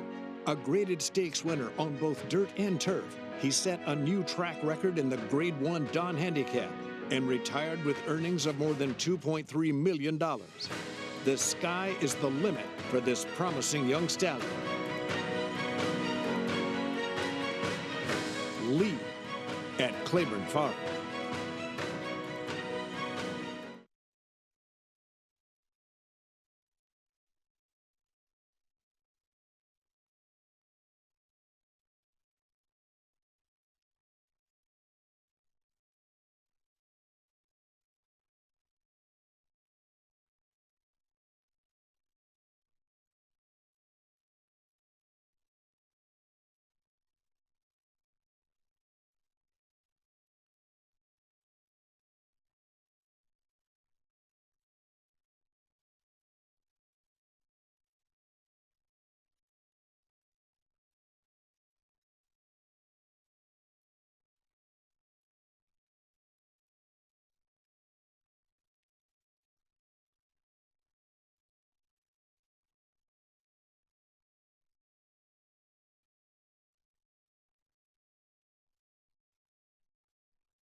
Back on Saratoga Live, reverse the decision. Goes off as a 9-5 favorite at post time. And Chad Brown, Klarovich Stables, and Irad Ortiz Jr. heading to the winner's circle. This horse has got a nice pedigree. She's a son of Scat Daddy, a Dynaformer mare, Alpha Centauri. And, you know, I think the distances are going to get longer. She's going to get a lot better. There you look at the prices. There's going to be multiple pick threes because of the scratches in the first leg of this, or the 2 and the 5, excuse me, because of the dead heat. But there you see the pick 4 and the pick 5. They play the same, the 2 and the 5. That pick 5, we got it today, $219. Nice job. Finally, hit a couple pick 4s for some small change, but I can buy you a steak tonight, Greg Wolf. Really? Now I really like this afternoon. Take the invitation now. I will take it. Absolutely. Irad Ortiz Jr. Congratulations all around from the family. As the card comes to a close here on this Saturday afternoon, take a look at those Saratoga Showdown results. Again, you could play this contest without risking any of your own money each and every day. Go to NYRA.com/showdown. Beaver 18 takes the money this afternoon, but get involved. You're playing for real prizes. Everybody watching out there, don't forget tomorrow, too, a really good day. Yeah. The Shuvy's the feature tomorrow. Chad Brown, who just won the nightcap here, believes he has the next superstar import in his barn going in the Shuvy. That is Wildcat, 8 for 8 in her career. Thinks she could be a superstar. Yes, reportedly been a morning glory.